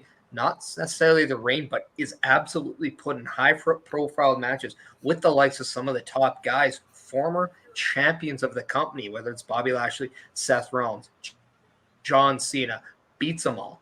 And now we're seeing guys like this, whether it's Bobby Lashley, Austin Theory, and they're using that. You're using a past established star to help one of today, but then also you add the Bronson Reed, and it's the future. So what you're doing is you're creating two faces with the price of one nostalgic, and that's why, in a weird way, I don't like so far that initial look of the championship because there's too much nostalgic on a product that needs to get away from it. Okay. Makes sense. So Christopher will hit this comment up here for you. It says Tony Khan Wednesday says, I got an announcement. I have bought Bill Goldberg and he will face Wardlow in the UK. Tony Khan has an announcement every Wednesday. Yeah, right? Yep. And it's always a huge announcement, and I'm always It's the let biggest down, announcement unfortunately. coming. I love AEW, don't get me wrong. But Tony Khan needs to slow it down and And it's slow because his of roll with it's these because of it's because of Tony Khan and all these announcements that I took Triple H's announcement tonight with a grain of salt. right? I'm Me not too. because Triple H's promo skills are so much better than Tony Khan's. Agreed. Right. I mean, his ability to speak is so good. He landed Stephanie McMahon. Come on. He changed the game a long time ago. He took Steph from Was that test. speak or was that other things? Theory's shirt copies Cena's 2012 shirt, Rise Above Hate. Yeah. It does look very similar. It It definitely totally does. does. And why I get like a nostalgic act out of Atlanta, Florida, and Bill Goldberg when you got the future in Osman Theory? A-Town. Down. Down. I don't have a actually, Christopher says, Mike doesn't work, so I'll drop it. Or Abrams. Oh God, what a nightmare that guy was. right? Right? Chris Burton. Yeah. I wonder if he's part of that famous Burton family. One that makes either snowboards or makes good movies. Because Which we side like are you? Boards, or are you on the side of or no, snowboards? Burton snowboard, isn't it? Yeah. yeah, snowboards. I think Burton got into the Yeah. skateboarding thing as well. I don't know. I never did, so I might be incorrect. I think Burton does have a line of skateboards. I never did either, so I'm not sure. Oh yeah? Okay. I'm pretty sure they do. I don't know. I'm more familiar with Tim.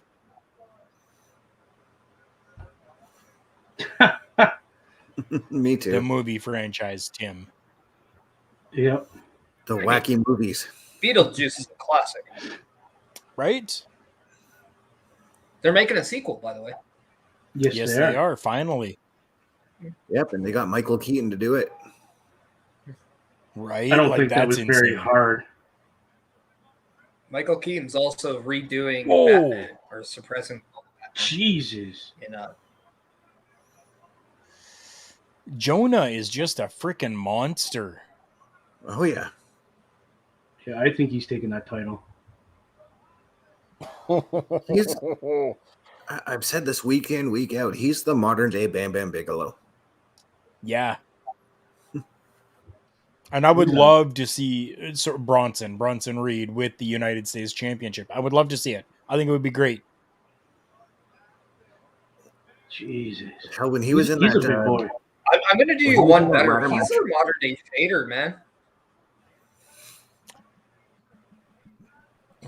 that's funny because Vader and Bam Bam I were a love- tag team in New Japan. I know. I love both of them. God bless both of them, by the way. I mean, Yep. Yeah, This world. they were great. we need more big, athletic, agile, big men like that. Those are some of the best. I'm gonna throw this out there. Put Bam Bam Bigelow in the Hall of Fame, please. Yeah, I knew Karl was going to do that. deserves it. That is yeah. Anybody who can main event WrestleMania with the football legend with a tattoo of flames on their head and is not in the Hall of Fame is a travesty among travesties. Mm-hmm. So here's my big question I would like to ask everybody. Is Tatanka in the Hall of Fame? No, No, he's not. Why? Why is any There's no way major- he will accept a Hall of Fame. He will not accept one. Why? I don't think he will accept one. So when you're asked to go in, you can accept or deny. It's why I think Demolition is not in the Hall of Fame for those exact reasons. They will not accept. Some people just don't have a good relationship with the company anymore, and they don't want anything to do with it. but Tatanka's had a pretty And decent relationship with them. Yeah. But I don't think it's going to be different because maybe the Triple H era might be changing it. I mean, he did smooth out the thing with Bruno Sammartino, but I And do Ultimate think there Warrior. is, yeah. But I think there was a lot of how the Native Americans viewed the Tatanka gimmick. Mm-hmm. Makes sense. True. But Um, I do think I'm Native Tatanka American. deserves. I'm Native Respect American or it. Native Canadian, and I actually loved the Tatanka gimmick. I loved the representation that we natives got. Now, the other question is, the natives that came before Tatanka, are they in the Hall of Fame? Like Mr. Longbow, is he in Who the Hall actually of Fame? isn't native? Yeah, but still, he was a native character. All right, he's in. Okay. I would love to see Tatanka say yes and go into the Hall of Fame. I would love to see it. My buddies and I. The Hall of Fame yeah. would be him having the longest undefeated streak in WWE. Because he went what was it? He went almost 2 years before Ludwig Borga defeated him. Really? Right. Wow. Okay, I got to interrupt this after seeing Mustafa Ali right now with his thing. Here's a faction, 4-man faction after draft that I think would be absolutely hilarious. You got the leader in Seth freaking Rollins as your heavyweight guy, your main title guy, your mid card guy, Mustafa Ali with your tag team, Pretty Deadly. Come on.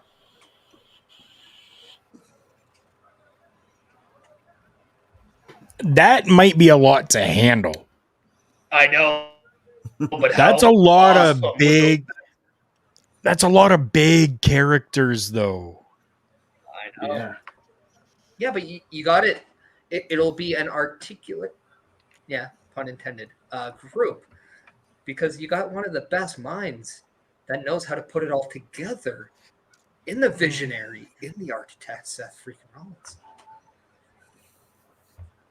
Also, I kind of want to see Hunter Hearst Helmsley do an impersonation of Seth Rollins and call himself Triple H. Yes, that is my dad pun of the night. So they're doing a WWE Most Wanted Treasures on Stone Cold Steve Austin and the Smoking Skull title. Yep. I'm interested. What? Yep. New season comes out, I think, on the 4th. I think so.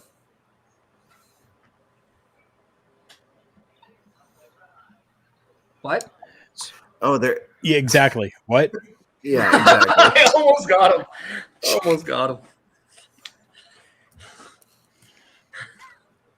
Had you just had maybe a little bit more of that rasp in your voice, what? Ken, I'm drinking the smoothness of a nice blonde ale from Sea Change right now. Ooh, yeah. That could be a good theme for the group. I love the Freebirds. Imagine if their manager was Michael P.S. Hayes. Ooh. I just hope it wouldn't be like when he managed the Hardys. I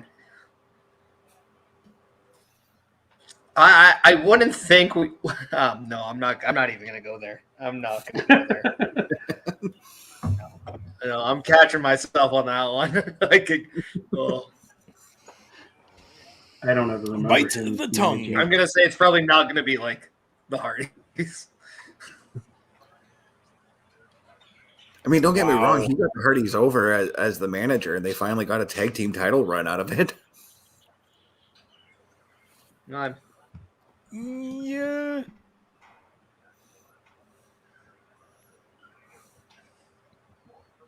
I still have not found any Butterfingers.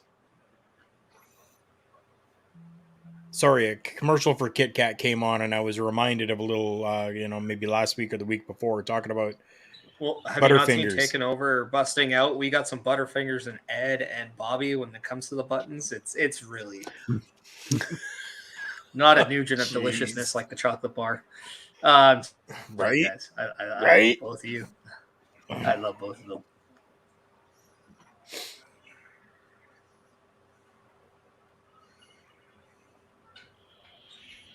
Dude, no, I just want a chicken burger. I've seen that commercial. Okay, I'm like, we're talking about Butterfingers, and then all of a sudden you're like, I want a chicken burger. And I'm like, something. I wasn't even listening to you guys. They were showing a commercial for chicken burgers at a place called Wingstop. Yeah, I was just. Karl, you might want to go to our Walmart. Oh, isn't that Pizza Hut and their wing thing? The wing stop?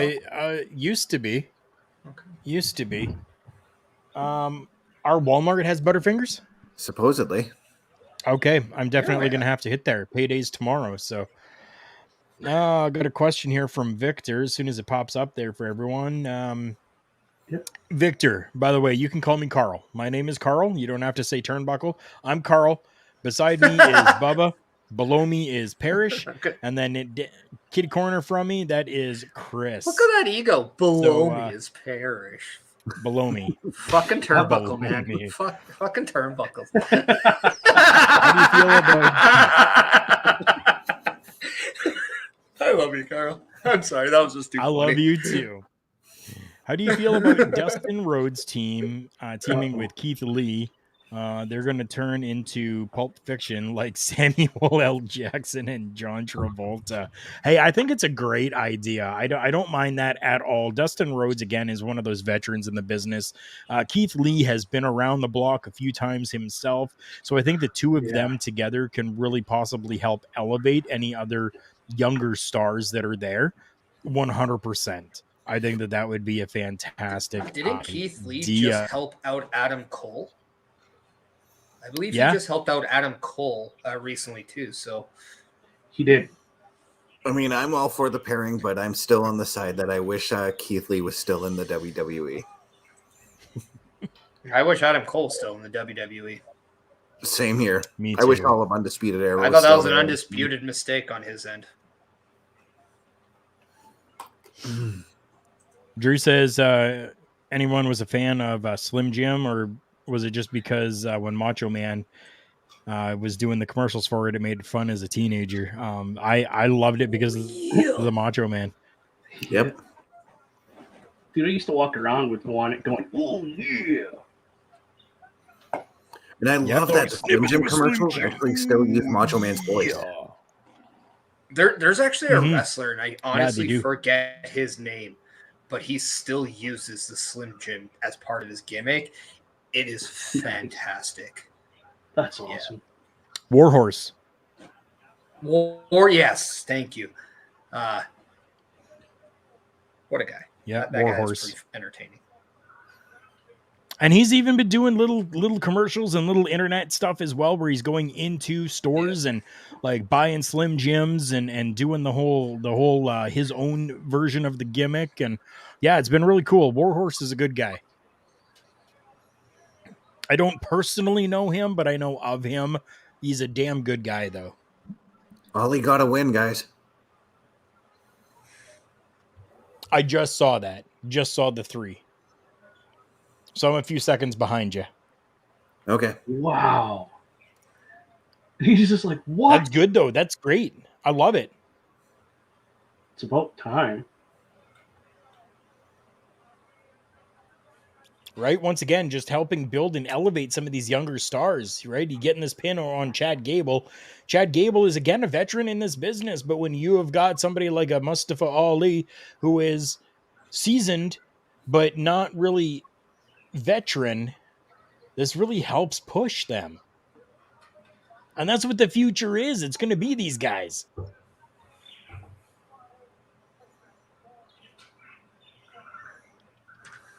I don't know if anybody noticed, but the original Mighty Duck captain was in the crowd right there behind Mustafa Ali. I didn't notice. Yeah. You know, from Mighty Ducks 1. Yeah. Yeah, he was standing at his ball cap way down to here, and he had the jersey on. I may own one of those. I May? wish I owned one. Or June. Well, if I had to tell you, I'd have to kill you. She's gonna absolutely hate me for this. Talk about the month of June and the girlfriend tonight's beautiful woman. I love her very much. She made me some supper because I worked until 7:00 tonight, and she made a beautiful pasta. It was absolutely fantastic. But she added in some different spice into the meat, and I asked her, like, what'd you do? Like, what'd you put into this? And she goes, oh, like I cut up some onions and I the ground beef. She says, and then I did the sauce and put it all into the sauce, and then I added in some Cajun spice. And I'm like, that was pardon me. She goes, I added in some Cajun spice. And I'm like, my eye starts twitching a little bit, and I'm like, Cajun? And she's like, I think so. And we showed her the package, and she's like, yeah, that's the one. And I was like, babe, it's Cajun. She was like, oh, well, it tastes really good. And I'm like, yes, it does. Oh, I think you broke Bubba there, Karl. Yeah, whatever you do, do not talk about the spices in your meat ever again, because Bubba cannot handle the spices of your meat. No, because she said that to me like before Karl even got home. Oh, I put some Cajun spice in it, and I'm like, I thought I misheard her because my ear popped. I can't hear right this ear, Dad. And so I was like, oh, maybe I just misheard her. And then she was telling Karl, and I That just explains everything. I could not stop laughing. It was funny. Drew, exactly right. I mean, that's right straight to my point there, dude. Says, that's why I love when the Judgment Day beat down Edge. It was epic, and it shows who's going to be the real deal now, meaning these younger guys. You better recognize. Damian Priest.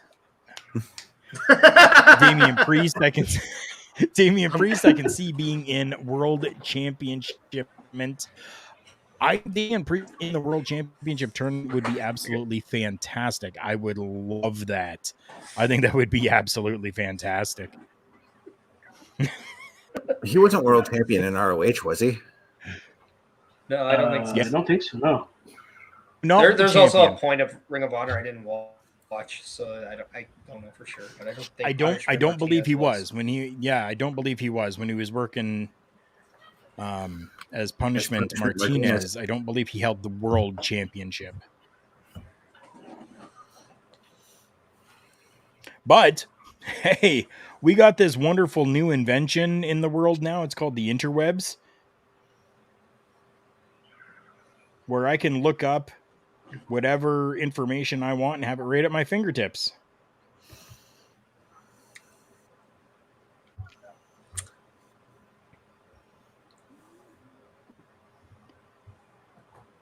Punishment Martinez, championships and accomplishments.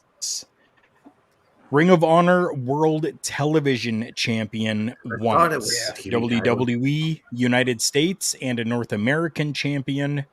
He was Monster Factory Pro Wrestling Heavyweight 3 times, tag team twice, once with Broly and once with QT Marshall. And he was the Invitational Champion for Monster Factory Pro. And then he worked for Keystone Pro Wrestling, where he was a tag team champion 1 time with Matthew Riddle. Fair enough.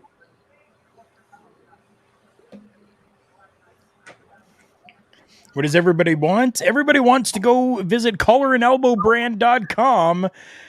My good friend Al Snow, yes, you heard that right. My good friend Al Snow owns collarandelbowbrand.com. I'm wearing one of the old hats right now. Go over there, use the promo code JKPodcast.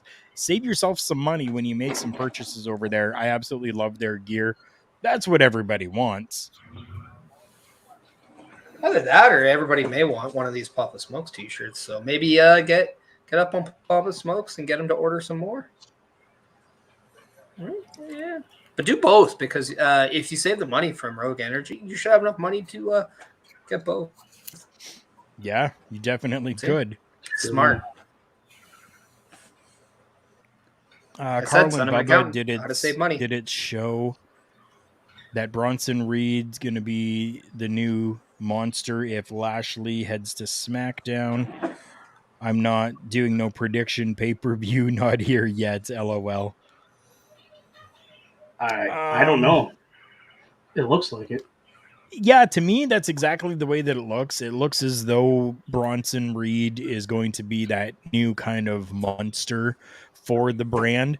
And again, we've got this draft that's coming up. So wherever he goes, I think that he's going to be that monster. And I believe that he's probably going to stay on Monday Night Raw and take this championship.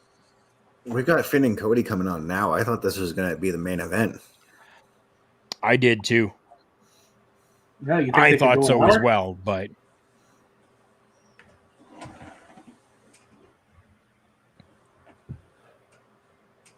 unless they're going to let them go an hour. I'm all for it. Yeah, I mean, yeah, I'm all for that good. too, but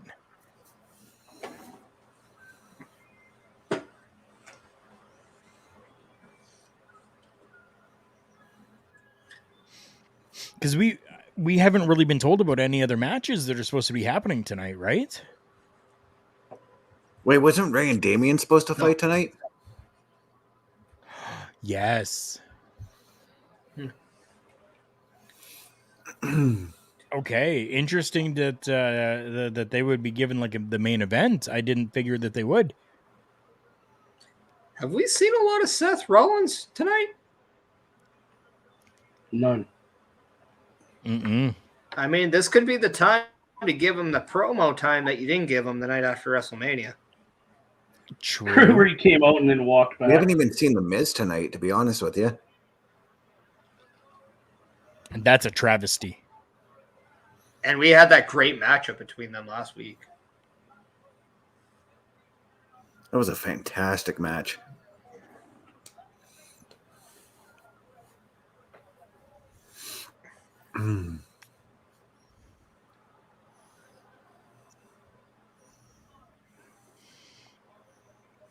Cody is such a professional, such an amazing guy. I have nothing but utmost respect for him right now. Personal reasons and professional reasons. I posted this question to Bobby on Busting Out yesterday, because we decided on the spot to do a mock draft, but with local talent, like independent wrestlers. Who would you guys pick as your number one? Because I find it's a great way to identify the local wrestlers of today.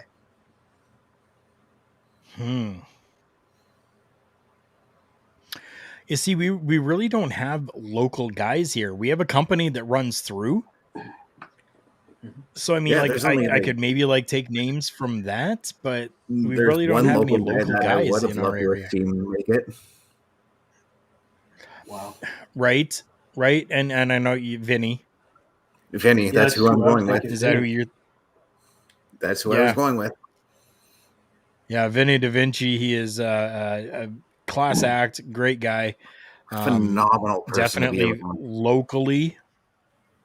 Yeah, I mean, if I can't nominate myself, then of course I would go with Vinny. I'm not gonna lie, I really, really thought it'd be hilarious if I drafted myself. I didn't, Right. but it would have been funny. I don't wrestle anymore, so I guess I can't draft myself. Yeah. I can draft myself into a managerial role, though.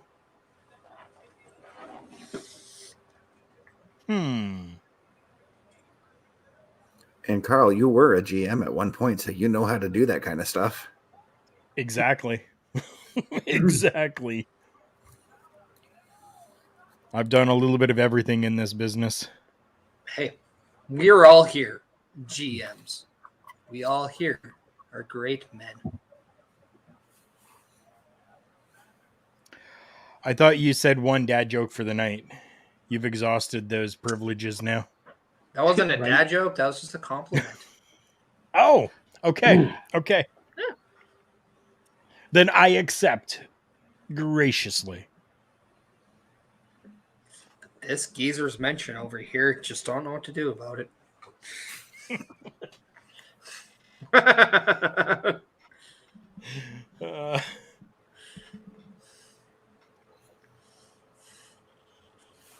Just getting smack talked over here by the man called Turnbuckle. That's right. I don't, man. I feel like I gotta call you that more often now. That is so funny.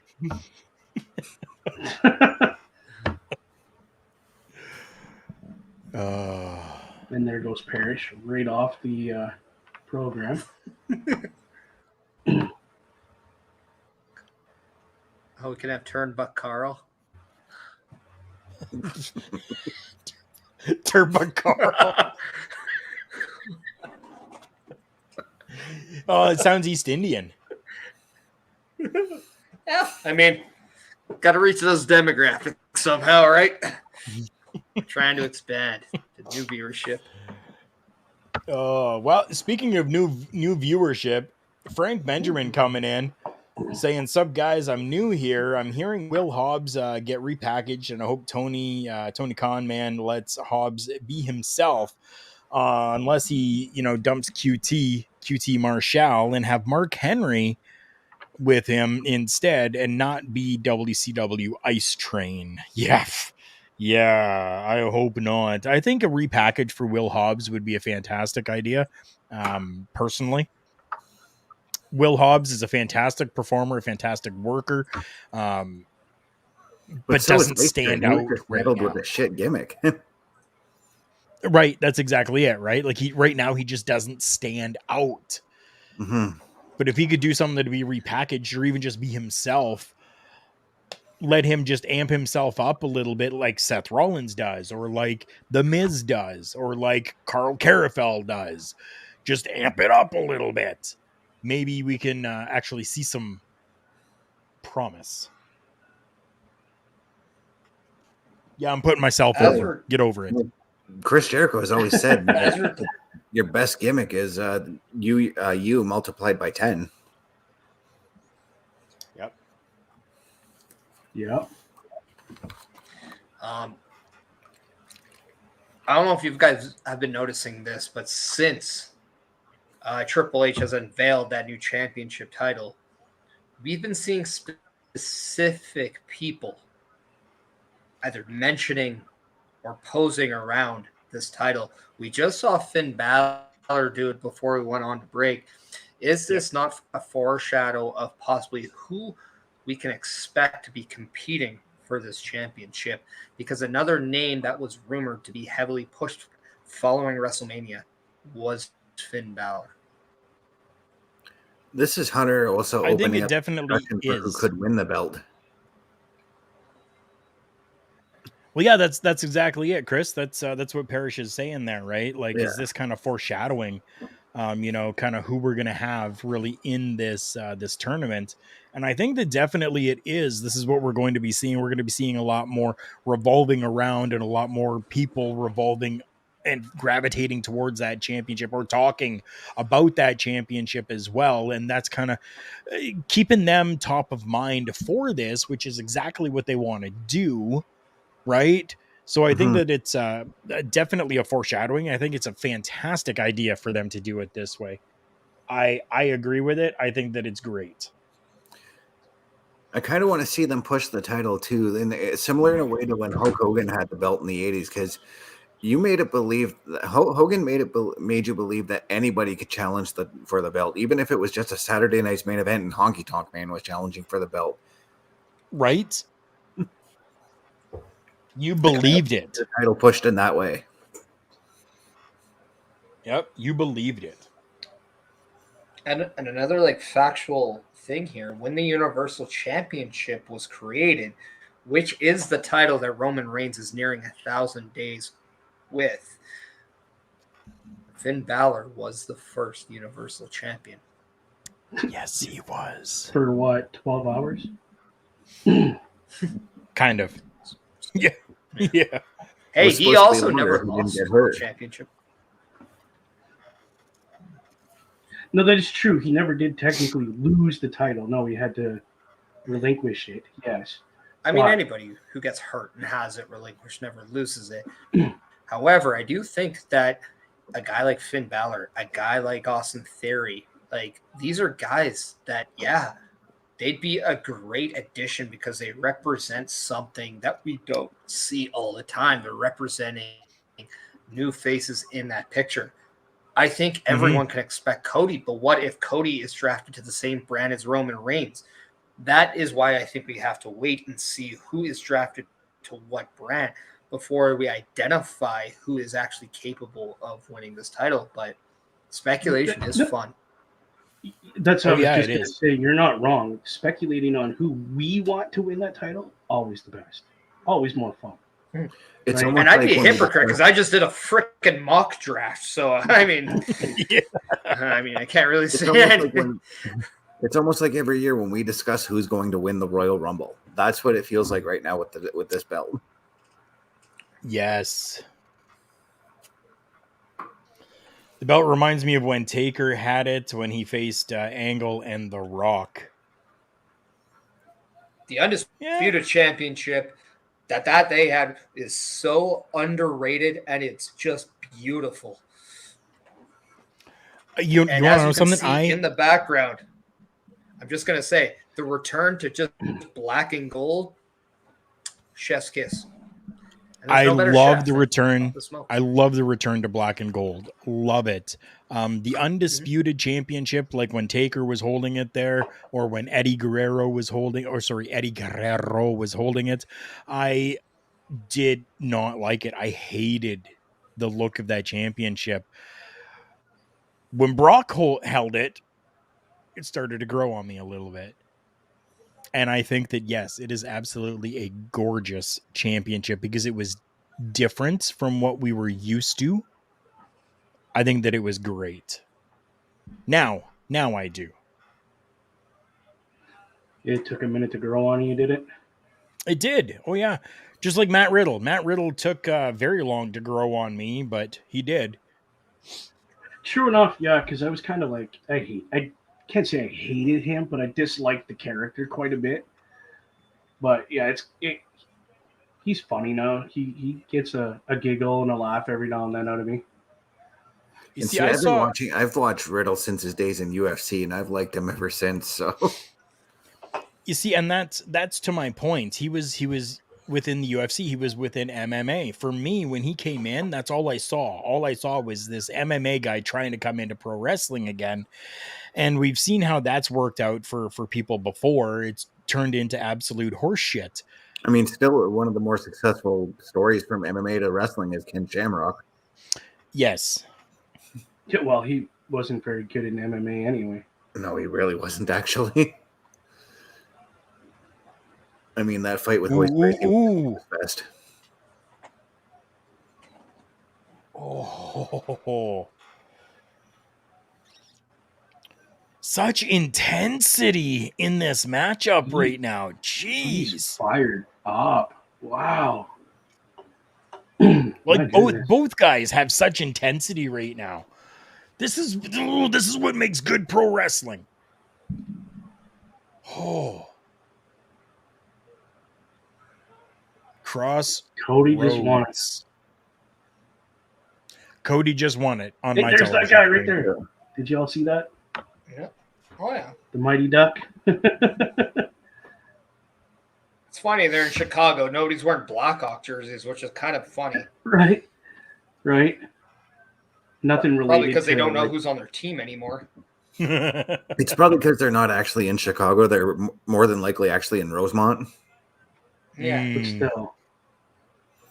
It's where WrestleMania 22 and Monday Night Raw were. I know. I was there.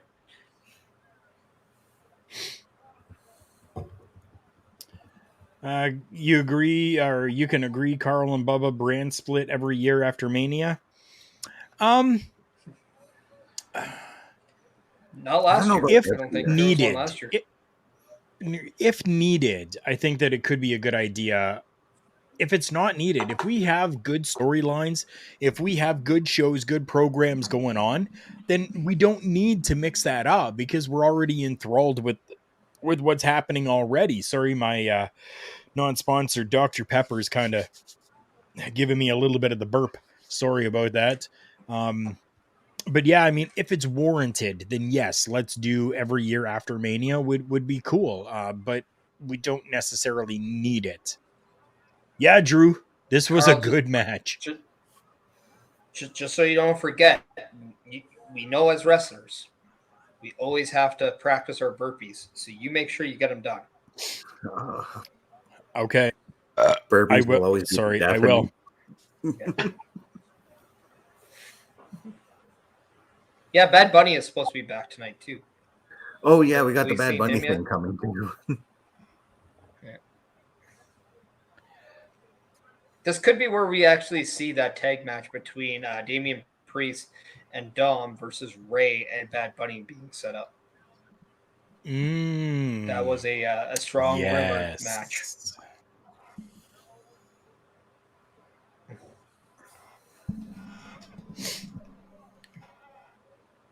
So it looks like I don't this know what last else we're hour kind getting of- here, but yeah, it says tonight is going to be this matchup. Oh, here comes Seth. Mm. There we go. Speak of the devil.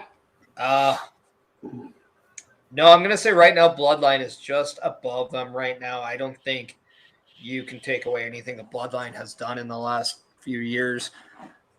And I really think the modern era, you have to throw New Day. I'm sorry, you just have to. 2 out of the 3 members world heavyweight champions, King of the Ring. Some of the longest reigning champions. All of them have have their own claim to the Hall of Fame, and that's what I love about They were New Day. downloadable characters in Gears of War. Up, Up, Down, Down has truly shape-shifted the way WWE and social media have worked in the last little while. But yeah, I mean, Judgment Day is on fire.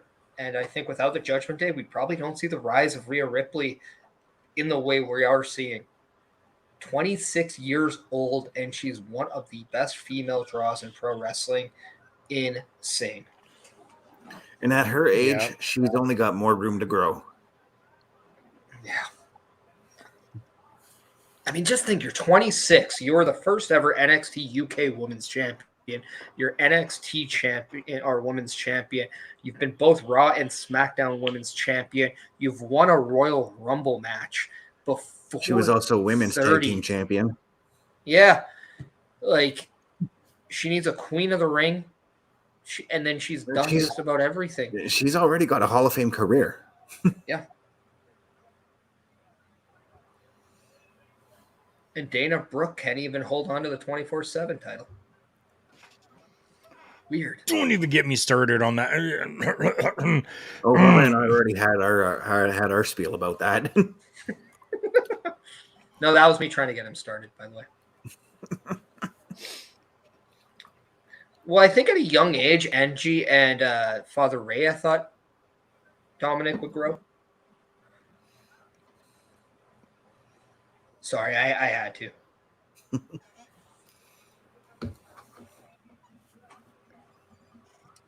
I'll do you one better. I think Rhea is actually the female Stone Cold. I think Becky is closer to Rock status than Stone Cold. Yeah, but Rhea doesn't have the golden shovel that Hunter had. True. She also doesn't seem to have that string of bad luck that Triple H had either. Yeah, I actually Not just yet. read a record. Everyone does have that one setback in their career. She is still young enough. Like Hunter's setback right now is most losses at WrestleMania.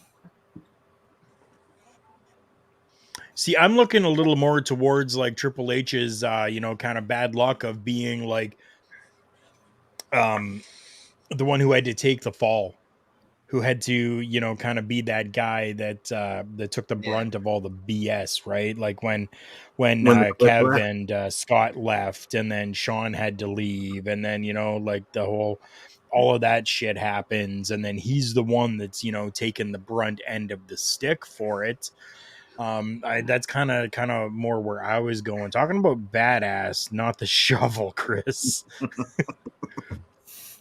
Basser, my brother, thank you so much. He's awake. With our local establishment, we saw what you did for us, man. I'm sure Bobby has, shown you all the appreciations, but from me and from Basser's had one of these, by the way, and everything that we do, I want to thank you for what you've done for us with our local establishment as well. That was a class act, and you are good in my books, brother. Thank you so much. It was a pleasure. Ambassador says, I remember that beer.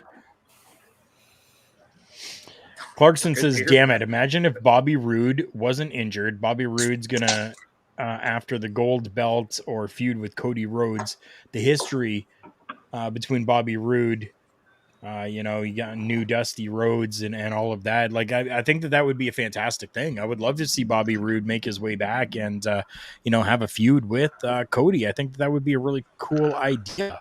They'd put on some fantastic matches, that's for sure. Bobby Roode is actually working backstage in the Performance Center as a coach right now. Oh, perfect. He's doing some roles down there. Oh, such a good, knowledgeable man to have. I mean, talk about a guy that could go back down to NXT and help some of those talents in a performance role. The glorious Bobby Roode could be a great person for that. I know we will all agree that we would love to see him become a WWE Intercontinental Champion or a heavyweight champion. But just think about how much he could help elevate that new crop of talent. Like Grayson Waller, like Carmelo Hayes, like a Dragon Lee down there, and among others, like a Charlie Dempsey, Nathan Frazier. Did Seth Rollins get into Becky Lynch's closet again? Yep. Yeah. Every week. Yeah. Save money. Share clothes. Yeah. Either that or he time travel back to the 50% of hers 80s is and his now. It's either that or he time traveled back to the 80s and raided my mom's closet. It's either that or he went to the set of Boogie Nights and took the wardrobe. He's just doing what he can to make sure that he's staying alive. I swear, Seth Rollins is this generation's Don Cherry. No. No, I'm with that pattern though, that really screams a lot of Shawn Michaels' black and white zebra outfit as well. I know that because I wore it once as Shawn Michaels when I went as Shawn Michaels for Halloween. He's going back to your comments there, Parrish. Yep, talking about that title. Going back to your comment there. Mm-hmm. They are really so if it holds true. Tonight. Look at how thick that thing is. That's a thick boy. Ooh, Yeah, but we're that talking looks about the to be title, a Carl. good What do you like think 10 about the title? millimeter. It's thick. Oh, It's thick. oh. I've got a thick championship belt. I've got an 8mm championship belt in a big gold. That looks like a 10mm or 12mm thick. That is huge. I wonder Is how he many going to be the first one to touch it? I wonder when they make the replica version of those titles, how many are going to actually sell? You know what? I think that I would probably pick one up. I actually like it. And please make it that thick too. Like it looks like it's stacked. Looks like there's a piece in the back and then another over top of it. Like it looks almost like stacked plates. Oh. Sounds like me at Thanksgiving time.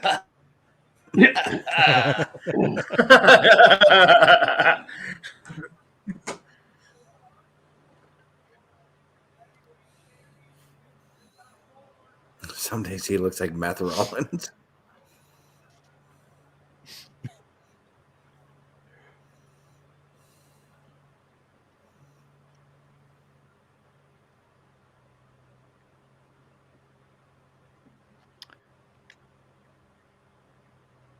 Imagine Brock stole it and ran.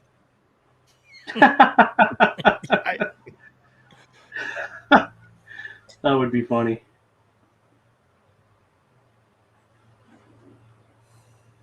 Oh yeah, I forgot. We're getting almost in Seth Rollins at Backlash. Yeah. Why is this guy still employed?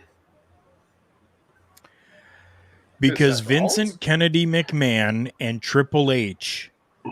No, listen, Bubba. Triple H as well are high on this guy. And I've got that news exclusively from my good friend Tom Collihue, who has said that Omos is going to be pushed because, yes, even Triple H is a fan and wants it. Maybe he The has only- good work ethic or something. The only push this guy needs is out of the WWF or WWE into like no man's land of nobody cares. Almost should be his name. See, and this is where I kind of go with is MVP the best guy for Omos right now? I agree, a mouthpiece is fantastic. I don't know if MVP is the best guy right now. Imagine if Omos had a Paul Heyman. How different would the perception of Omos be as if you had somebody like Paul Heyman talking about it? Because when you look at Omos, right now he looks like $1 million. He looks the part. He is kind of like your modern day Big Show in that way, but he's more the Big Show from a perception that you would want. He has evolved a lot since the first time we saw him. Yeah, and but he has natural athletic background. But I wonder if the problem really is how he is connecting with the fans, and if they want to use a mouthpiece, does that not fall in MVP at that point?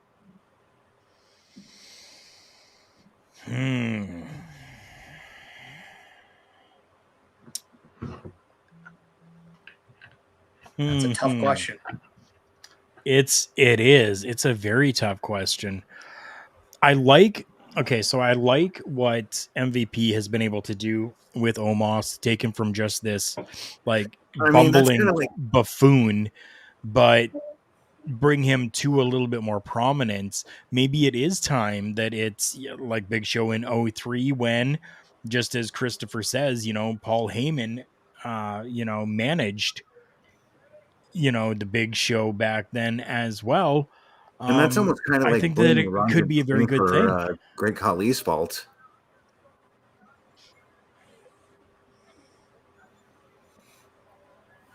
Because Ranjit Singh was a decent promo, I think. Yeah.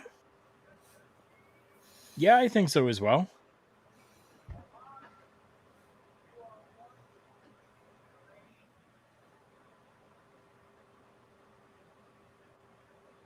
But to be fair, almost actually moves around the ring better than Khalida did.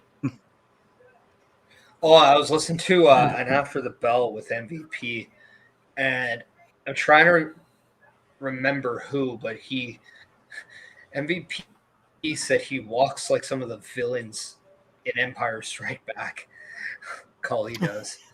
Oh, jeez.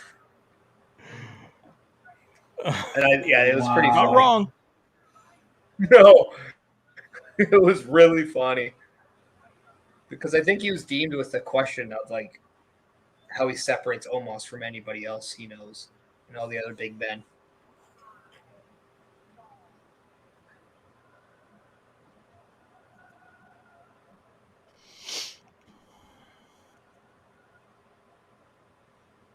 Love this shot, by the way. Mm-hmm. That's a beautiful shot. Like I've mentioned before on past shows here, like these new like angles that they're getting, footage from, absolutely killer. I wonder if that's Triple H just telling Kevin Dunn to go with it, go with what you want to shoot. I wonder how much advice Triple H goes to one of his good friends and Kevin Nash and says, "What do you know that can help me pass on to somebody like Omos?" And if Kevin Nash actually is someone that is working closely with him, because I do see some similarities between the two. Mm-hmm. I do as I see similarities. Well, I mean, if you remember, like when Kevin That is going Nash to be a great match, by the way. when Kevin Nash used to come to the ring, they used a lot of low angle shooting to make him look huge as he came to the ring. Yep. The same went for The Undertaker, too, though. And this whole Seth saying, "I'm going to give you the match of your night, I'm going to make you famous." Man, this screams a lot of that WrestleMania 11 press conference with Shawn Michaels and Diesel when he's like, "And why me? Because I'll give you a show you've never seen before." Why? Because I can. It screams a lot of that aura right there. Shawn Right. facing up against Diesel, who was the champion. And it's weird because I'm now perceiving Seth in a position where he has to fight an uphill battle with Omos because of that size, just like Shawn had to do. The only difference is the swap of what roles they're playing. This promo has sold this match to me.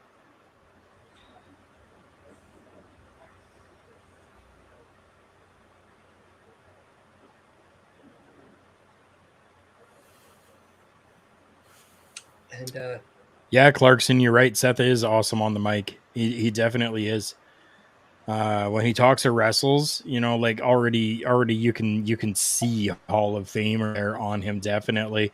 And then he says, "Parrish, you got a good point."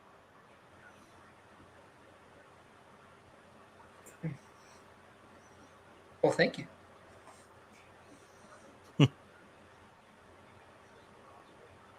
So Shawn Michaels gave Yokozuna his best match, even Vader. I kind of have to disagree with the Shawn and Yoko. I thought Taker gave Yoko his best matches. The casket match was awesome, by the way. Which one? Both of them? It was good.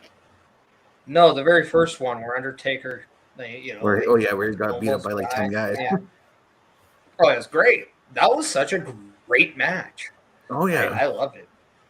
It's still one of my favorite casket matches to this day. I think we just lost Karl. I think Karl has to take a dump. No, Karl had to step away. I think he had probably used the wall. Yeah. Facilities. See, a turnbuckle dump. It's all good. The turnbuckle dump. Jesus.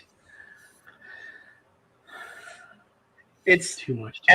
just since hearing that, and Carl's like, call me Carl, not Turnbuckle. I so badly want to call him Turnbuckle a lot more often now. That is such a great nickname. Turnbuckle Carl. And it reminds me of Turtle from Entourage, and I don't know why. You do what you want to do. You have fun with that. I tend to do that.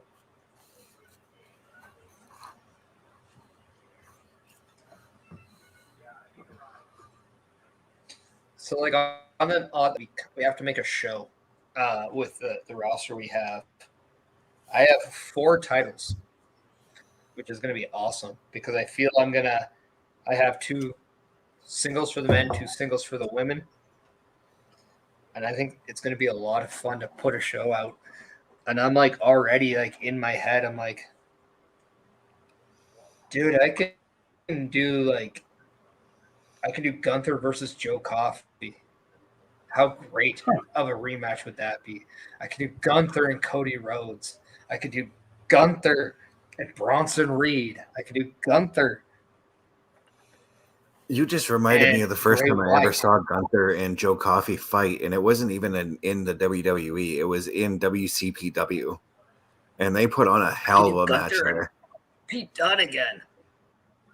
Holy cow, are those guys just good with each other? But I can also do Grizzled Young Vets against the Usos. Yeah. Like, man, this is like making me giddy of like just putting this together. I love it. I gotta ask, what's going on with the production crew tonight? Yeah, there's been some great shots, but there's been a lot of snafus tonight. Why is Riddle in bugging KO?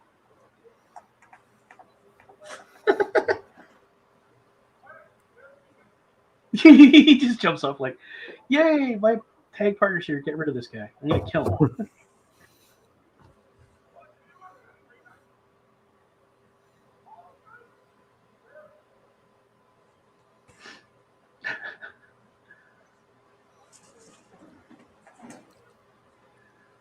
Riddle just looks like he's fucked out of his mind right now.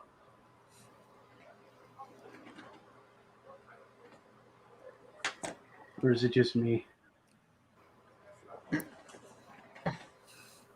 I mean, he could be. WWE doesn't test for marijuana anymore. No, because they can't. Because no, but the marijuana makes. I kind of want to see Matt Riddle do the Jericho I can't find the ring segment, but it's because the fact they don't test for marijuana, and it's really getting to him right now. I think that'd be the funniest thing. That would be hilarious. He just looks at him like, don't even talk. I'm out.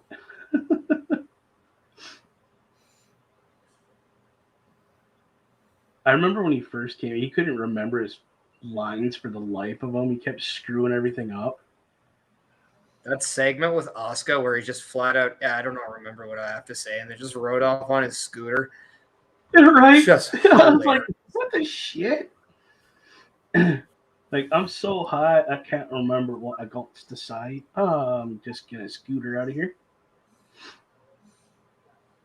Left Oscar just standing there like, what do I do? What do I do? Just start ripping shit in Japanese. Nobody will know. Now, if Riddle was to team up with KO, would their tag name be RKO?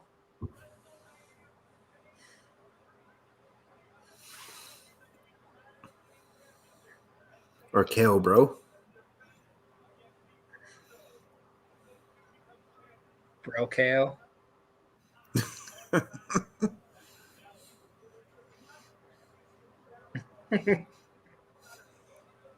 I mean, what would you call this faction right now? What would you call the team of Matt Riddle, with Sami Zayn, and Kevin Owens?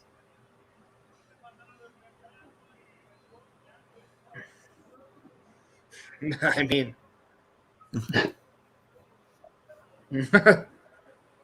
also, I posed this question like weeks and weeks ago, but KO and Sami Zayn have known each other forever. their Yet entire we careers. don't pretty ever much. have an actual tag name for them. Is there any guys that have been together with the history they have, and you still call them by their actual individual names? Like, it's insane that there's nothing you can actually call them. Like, nothing actually comes to your mind. No, because when they were tag teaming in ROH, they were Kevin Steen and El Generico.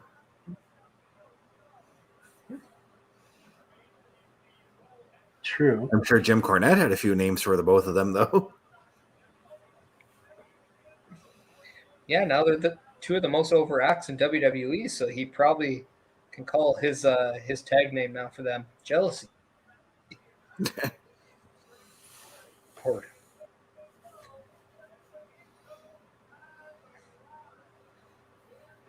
I mean, So Ryan Bowman just posted 2 hours ago.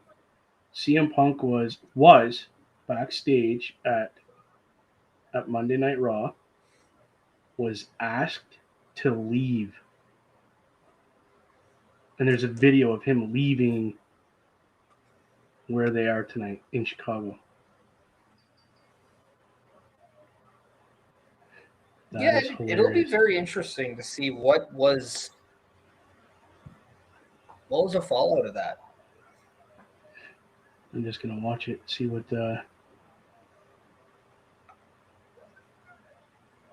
Yep, he's right outside the.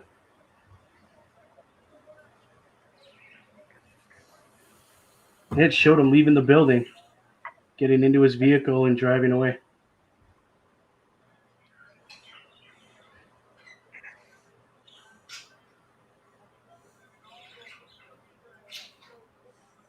That's hilarious.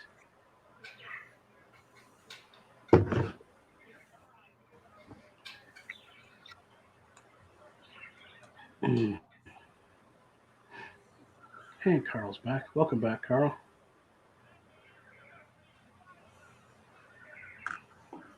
I'm gonna turn Backle Studios. Thanks.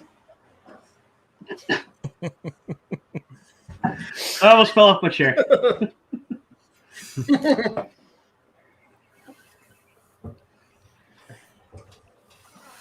I mean, for all we know, it could have just been Punk coming in to say hi to the boys and whatnot, you know? Oh yeah, probably. He probably wanted to go to a company that understood how press conferences work. Just gonna throw it out there. What did I miss? CM Punk was actually backstage. Your friend Ryan K. Bowman posted 2 hours ago a video of CM Punk leaving the event tonight because he was asked to leave. Okay.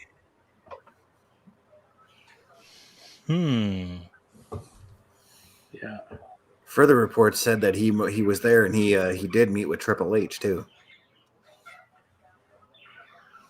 Very interesting.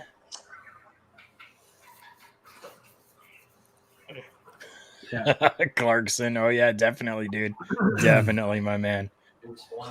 Those were the times, those were the days. Those were, where everything felt just a little bit more real and you were like, I don't know about this. There is videos of CM Punk talking to Tamina outside. So that's interesting. I mean, you'd have to think he still has some friends in that company. So the fact that it is right by his house, why not? He is back in the wrestling game. Maybe he does miss hanging out with some people. Not everybody hates him. Well, of course.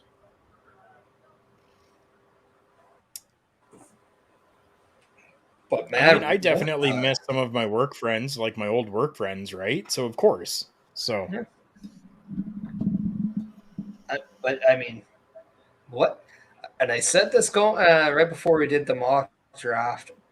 Sometimes wrestling politics can be the worst things, but sometimes nothing is better than the politics in professional wrestling. 152. I mean, what a comeback, eh? how great would it be?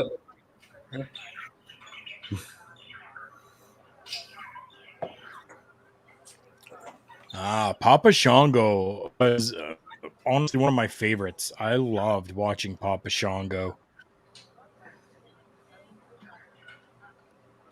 I really wanted that feud with Shango and Warrior to go somewhere, but Warrior had to leave before they could even do anything.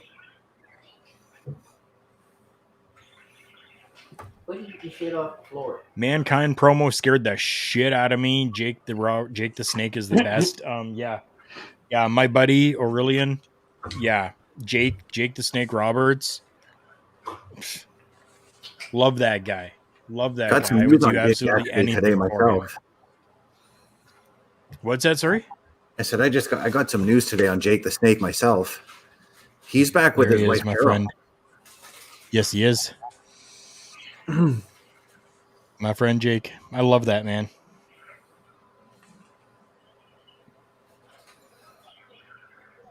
I saw on his Facebook page he actually posted the promo where Honky Tonk Man smacked him over the head with a guitar. The famous was it gimmicked or not guitar? Oh, that Yep. was not a gimmick guitar. No.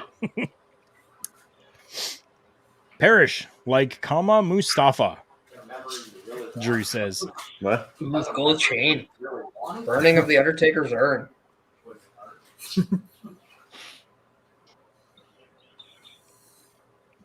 And Drew says, as a kid, I thought Jim Ross was burned by Mankind. I thought that was Kane that burned him. As a kid. Yeah.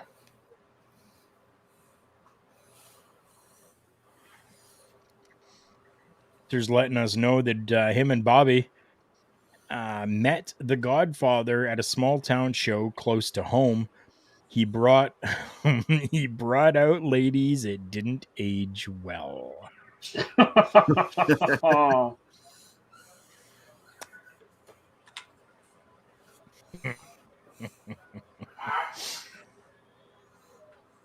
He still tries. He still does what he can, which I think is commendable. I mean, when he shows up on TV as the Godfather, he still gets the crowd eating out of his hand. Yes. Yes, he does.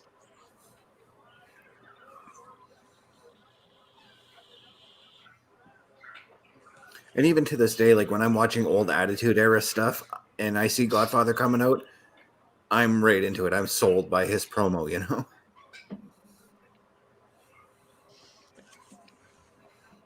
All you had to hear was, all aboard the Ooh, train. And like you already got excited. It was just like, yeah, I know what's coming up now. I know what's going to happen. I know who's coming out. And it was just it built up the excitement. And the thing was, his matches weren't the best, but he still had the crowd sold. Right? Hey, without that train, we might never have seen this TV debut of, let's hope it's soon to be Hall of Famer Victoria. Yeah, Lisa deserves that. Come on now. She's next on my women's Dungeon list. of Doom. Oh, geez. I'm going through that storyline with the Dungeon of Doom and the Four Horsemen right now in WCW.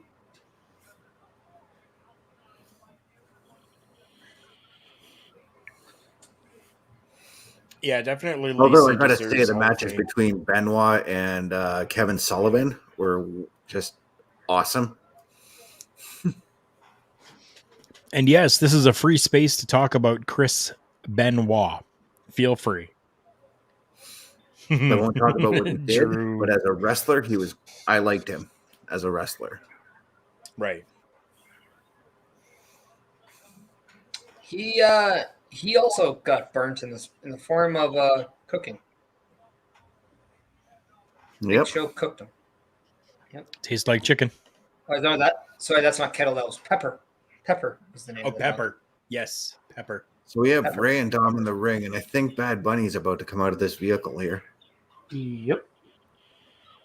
Yeah. And I can't believe just how big of a pop Big Bunny's been getting all night. Or Bad Bunny, I should say.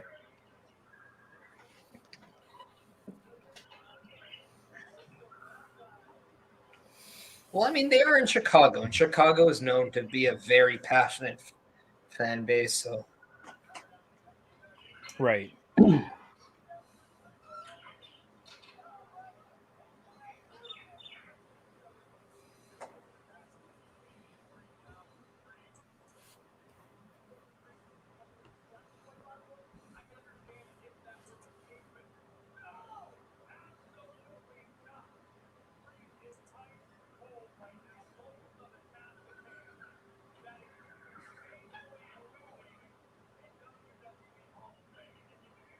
Where's Condom? Have we seen him yet tonight?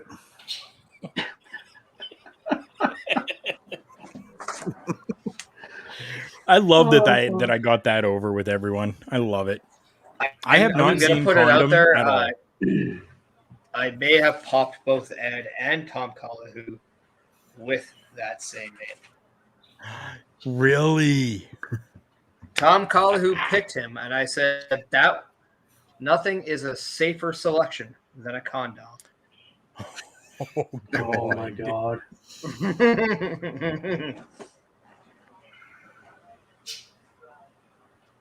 It's true though. Yeah.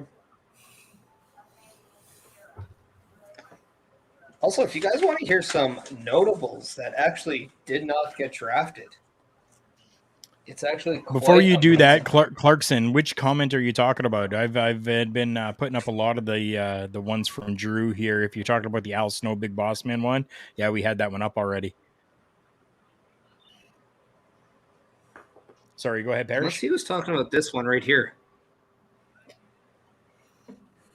Let me know if that's correct. Oh, could be.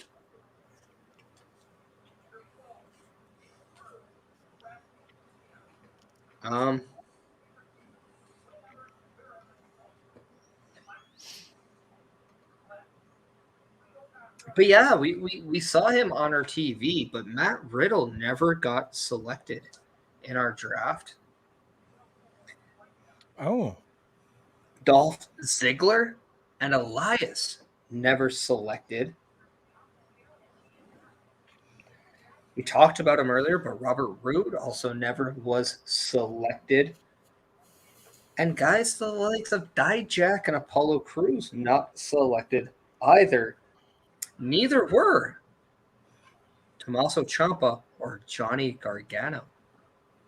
interesting. I miss Ciampa so much So- right now. And in the women's side, 3 notables: Chelsea Green, Mia Yim, and Nikki Cross. Wow. So what could happen if this situation happens on Friday and Monday?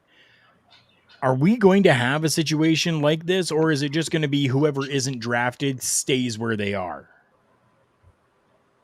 I have a feeling they're going to probably draft out the entire roster.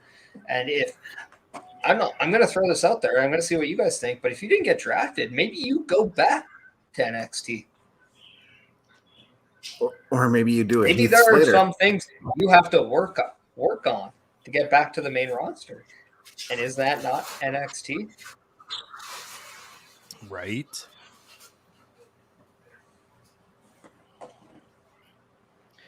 Yeah, that's what I'm thinking here, right? Like that's a lot of people on the roster that they have. Like you're going to have to take those 2 days and there's going to be like no wrestling. You would have to just be doing draft commercial, draft commercial. Or do they do a supplemental draft afterwards? They probably will. Everything. They'll online. probably do one on the Tuesday after the Monday Night Raw next week. Yeah, like they did. Maybe they do it on the WWE network or something. Yeah. Imagine if a guy like CM Punk is going to be one of those names that gets drafted.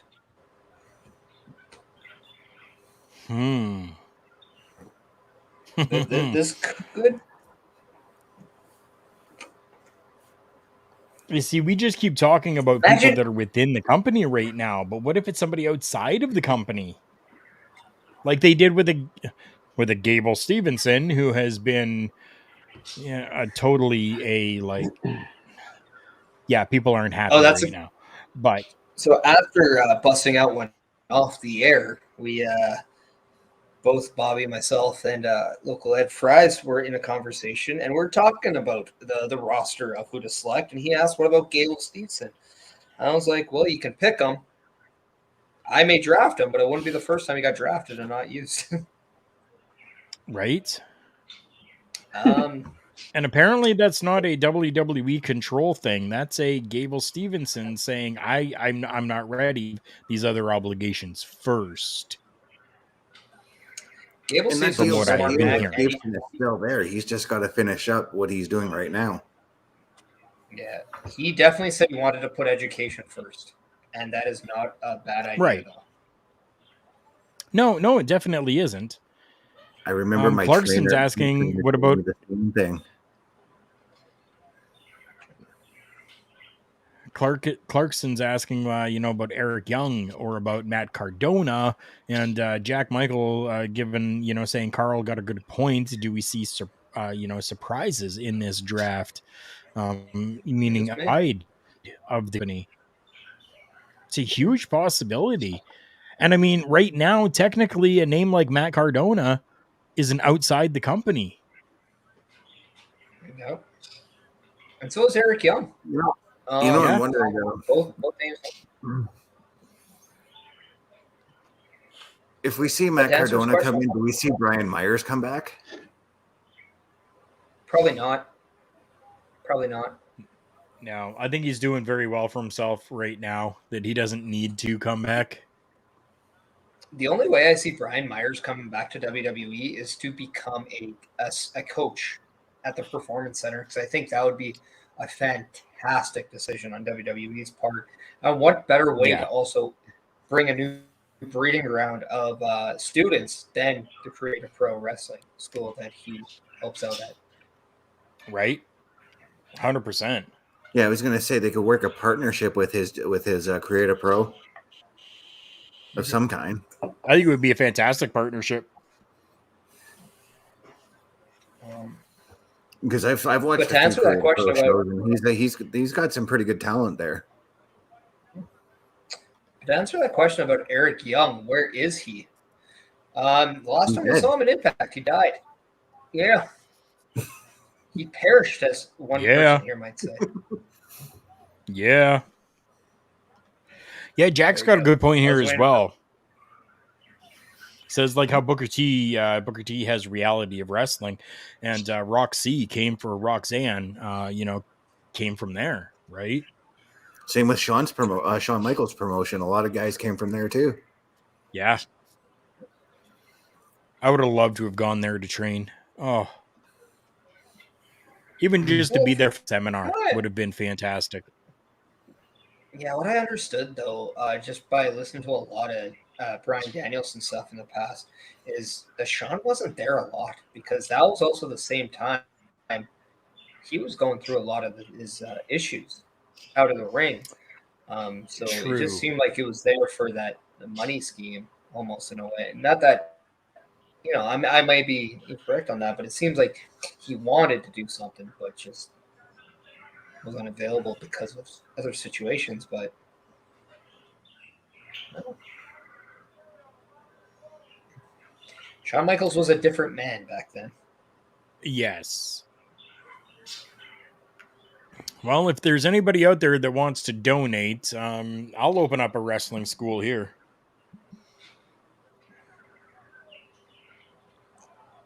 Oh, did he? Jesus Christ, that looked hard. Ooh, that looked really hard.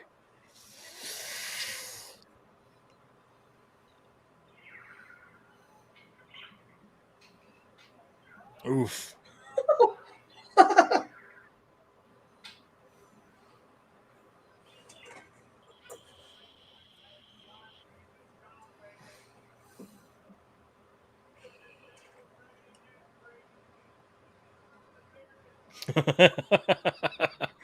Priest has been paying fines like it's his job.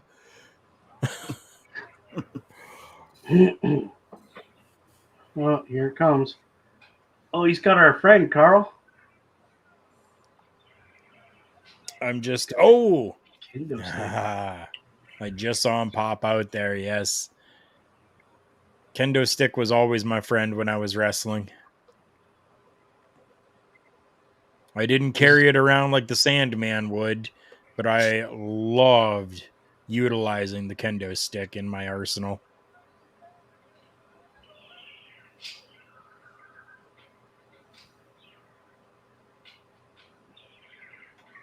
Every time I see the kendo stick, I think back to a show that I was a part of that He Who Shall Not Be Named was promoting, and he stiffed the hell out of one of our wrestlers with a kendo stick. Just fucking laid it into him, and there was no need for it. He was very well known for doing that.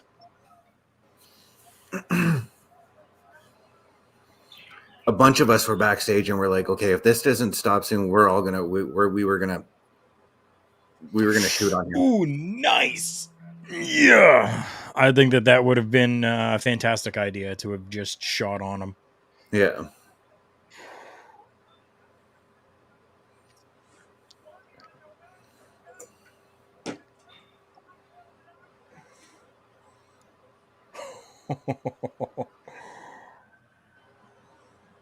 How can you call a kendo stick lumber?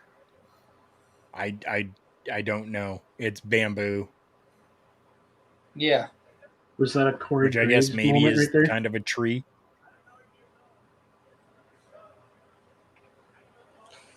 Who said that it was lumber?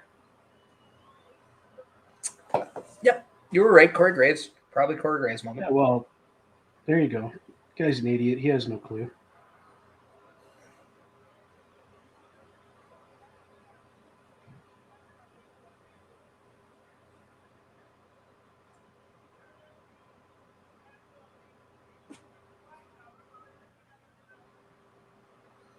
Damian Priest, Bad Bunny in a street fight. I'm down for it. Sweet.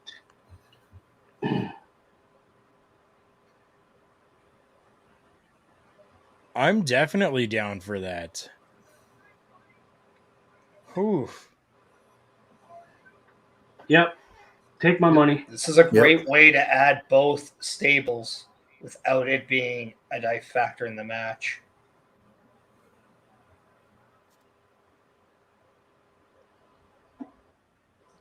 I loved that like back of the knee shot with that kendo stick. That looked Yeah. great.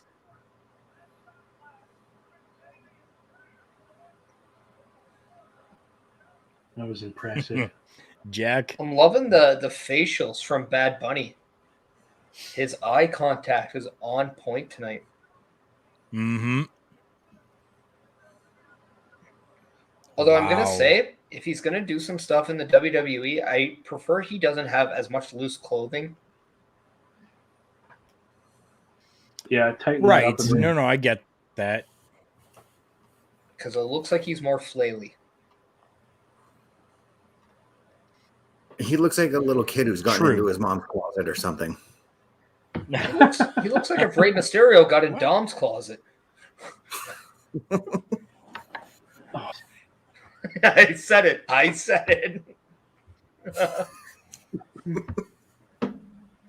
Wow. Oh, excuse me. Hey, and I'll tell you a joke after we go off the air.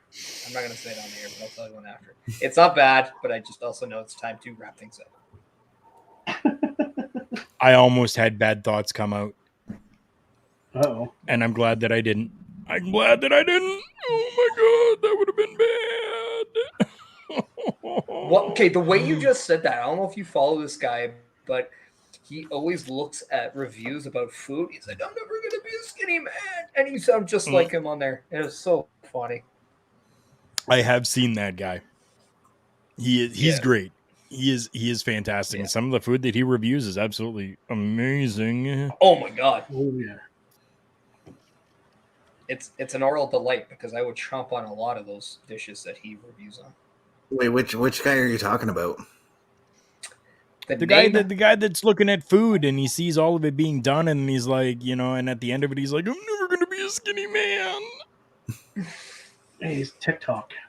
Yeah. He's on the TikTok there. He's got No, because when you It sounds when like you it's guys a were talking about constipated Macho Man, and I love it. Right. What are you saying, Chris? I was gonna say I thought you guys were talking about a YouTuber I watch who travels around the world just for food, and his name is Mark Weens, and he's just skinny as hell. Oh. this guy's not. No, Yeah, this guy is not. Let's get to some of these comments quick before we head out. Bunny, dive over a ladder. OMG. Yes.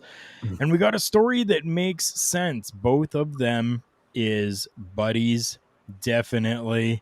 Laughing at Parrish here. Get me Logan Paul versus Cena at SummerSlam. LOL. Drew saying LOL Parrish, and Drew as well saying thanks guys, good show. You gonna live tomorrow? We have programming on our local establishment all the time. For myself with Turnbuckle Studios and our local establishment collaborations, I go on Mondays for Monday Night Raw, and I go live Tuesdays. I go live at 8:05 p.m. Eastern Standard Time with, down in the corner, you see there the Turnbuckle Talk logo. I do the Turnbuckle Talk podcast every Tuesday at 8:05, and it can be found here on the Our Local Establishment Twitch page, the Turnbuckle Studios Twitch page, and the Turnbuckle Studios YouTube page. That is where that is. Let's take a look and see here. For everyone that is in here, let me see if we have a little video for you, because I want all of you to know what is coming up for all the things with our local establishment this week. And this little video will give you an idea of everything that's happening.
There you go, guys. That is everything that is going to be coming up with our local establishment this week. We have a jam-packed week with all the extra programming that we have put in there, including the new show Boar's Nest with Bubba coming in there, as well as an episode of Paramindful, where myself included with the Paramindful team, we're going to be taking a look at Skinwalker Ranch Part 2. We've already done part 1, and part 2 is going to be coming to you on Wednesday. Ring Respect Radio will be changing from Thursday evening to Wednesday evening this week only, as far as I understand right now. So be on the lookout for that as well. That will be happening Wednesday instead of Thursday. Turnbuckle Talk is going to be happening tomorrow.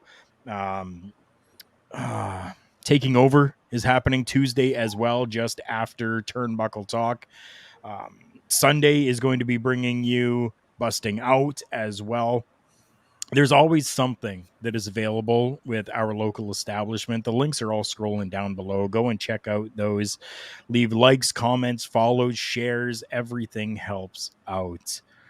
Before we get out of here, anybody want to add in anything, any socials for themselves, or anything else that they might be doing that wasn't talked about yet this week? I do have one thing to add.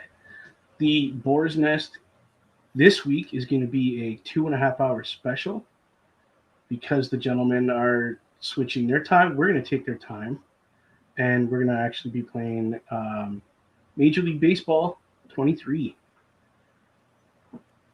The show. There you go, and that's happening Thursday. MLB The Show. Starts at 7:30.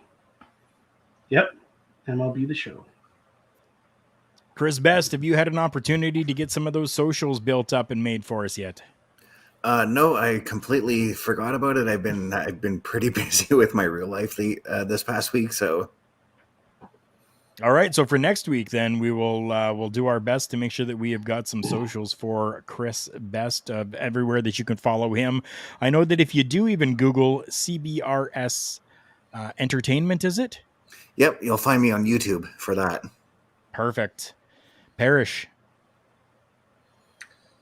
I mean, you got all the important ones going down below. I really wish people will, you know what? I'm going to take the week to just say, just follow this. Don't worry about me. Just follow everything. Our local establishment, that is great. If you can help our viewership on both the YouTube side and on the Twitch side, I'd be more than ecstatic for that as we are trying to do it. And thank you to everyone who has helped so far subscribe to our YouTube and allowing us to finally hit that 100 subscription mark. But any help you can, it would be great, appreciated, and we thank you.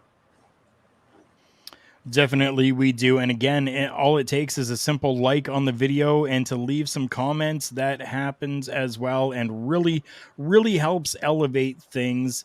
Very, very thankful for everyone that has come in. What a moment today, Parrish and Karl and you guys.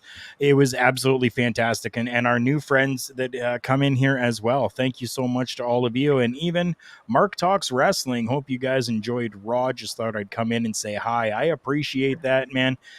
Wherever you are, subscribe, sub, like, ring that bell. And then you'll be notified whenever we're going live with things. And yeah, absolutely appreciate it. And just to add, if any of the new people that are coming on, first off, we thank you and appreciate you guys coming aboard and giving us the love and support.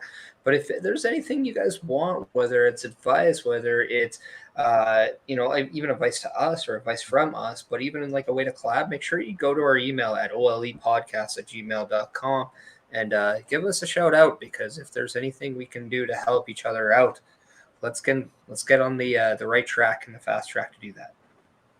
Definitely. That's what we're all about here with our local establishment. We want to make sure that we are not just helping ourselves, but we're helping everybody else in the community as well. And what that means that we just do a couple of simple little collabs and help each other grow. That is exactly what we are here to do. For Bubba, Chris Best, Parrish, and myself, Karl Karufel, this has been another edition of the Monday Night Raw Watch Along. Thank you so much, everybody, for coming in. We love you. And until next week. Direction, no one can pull me out. I've always felt different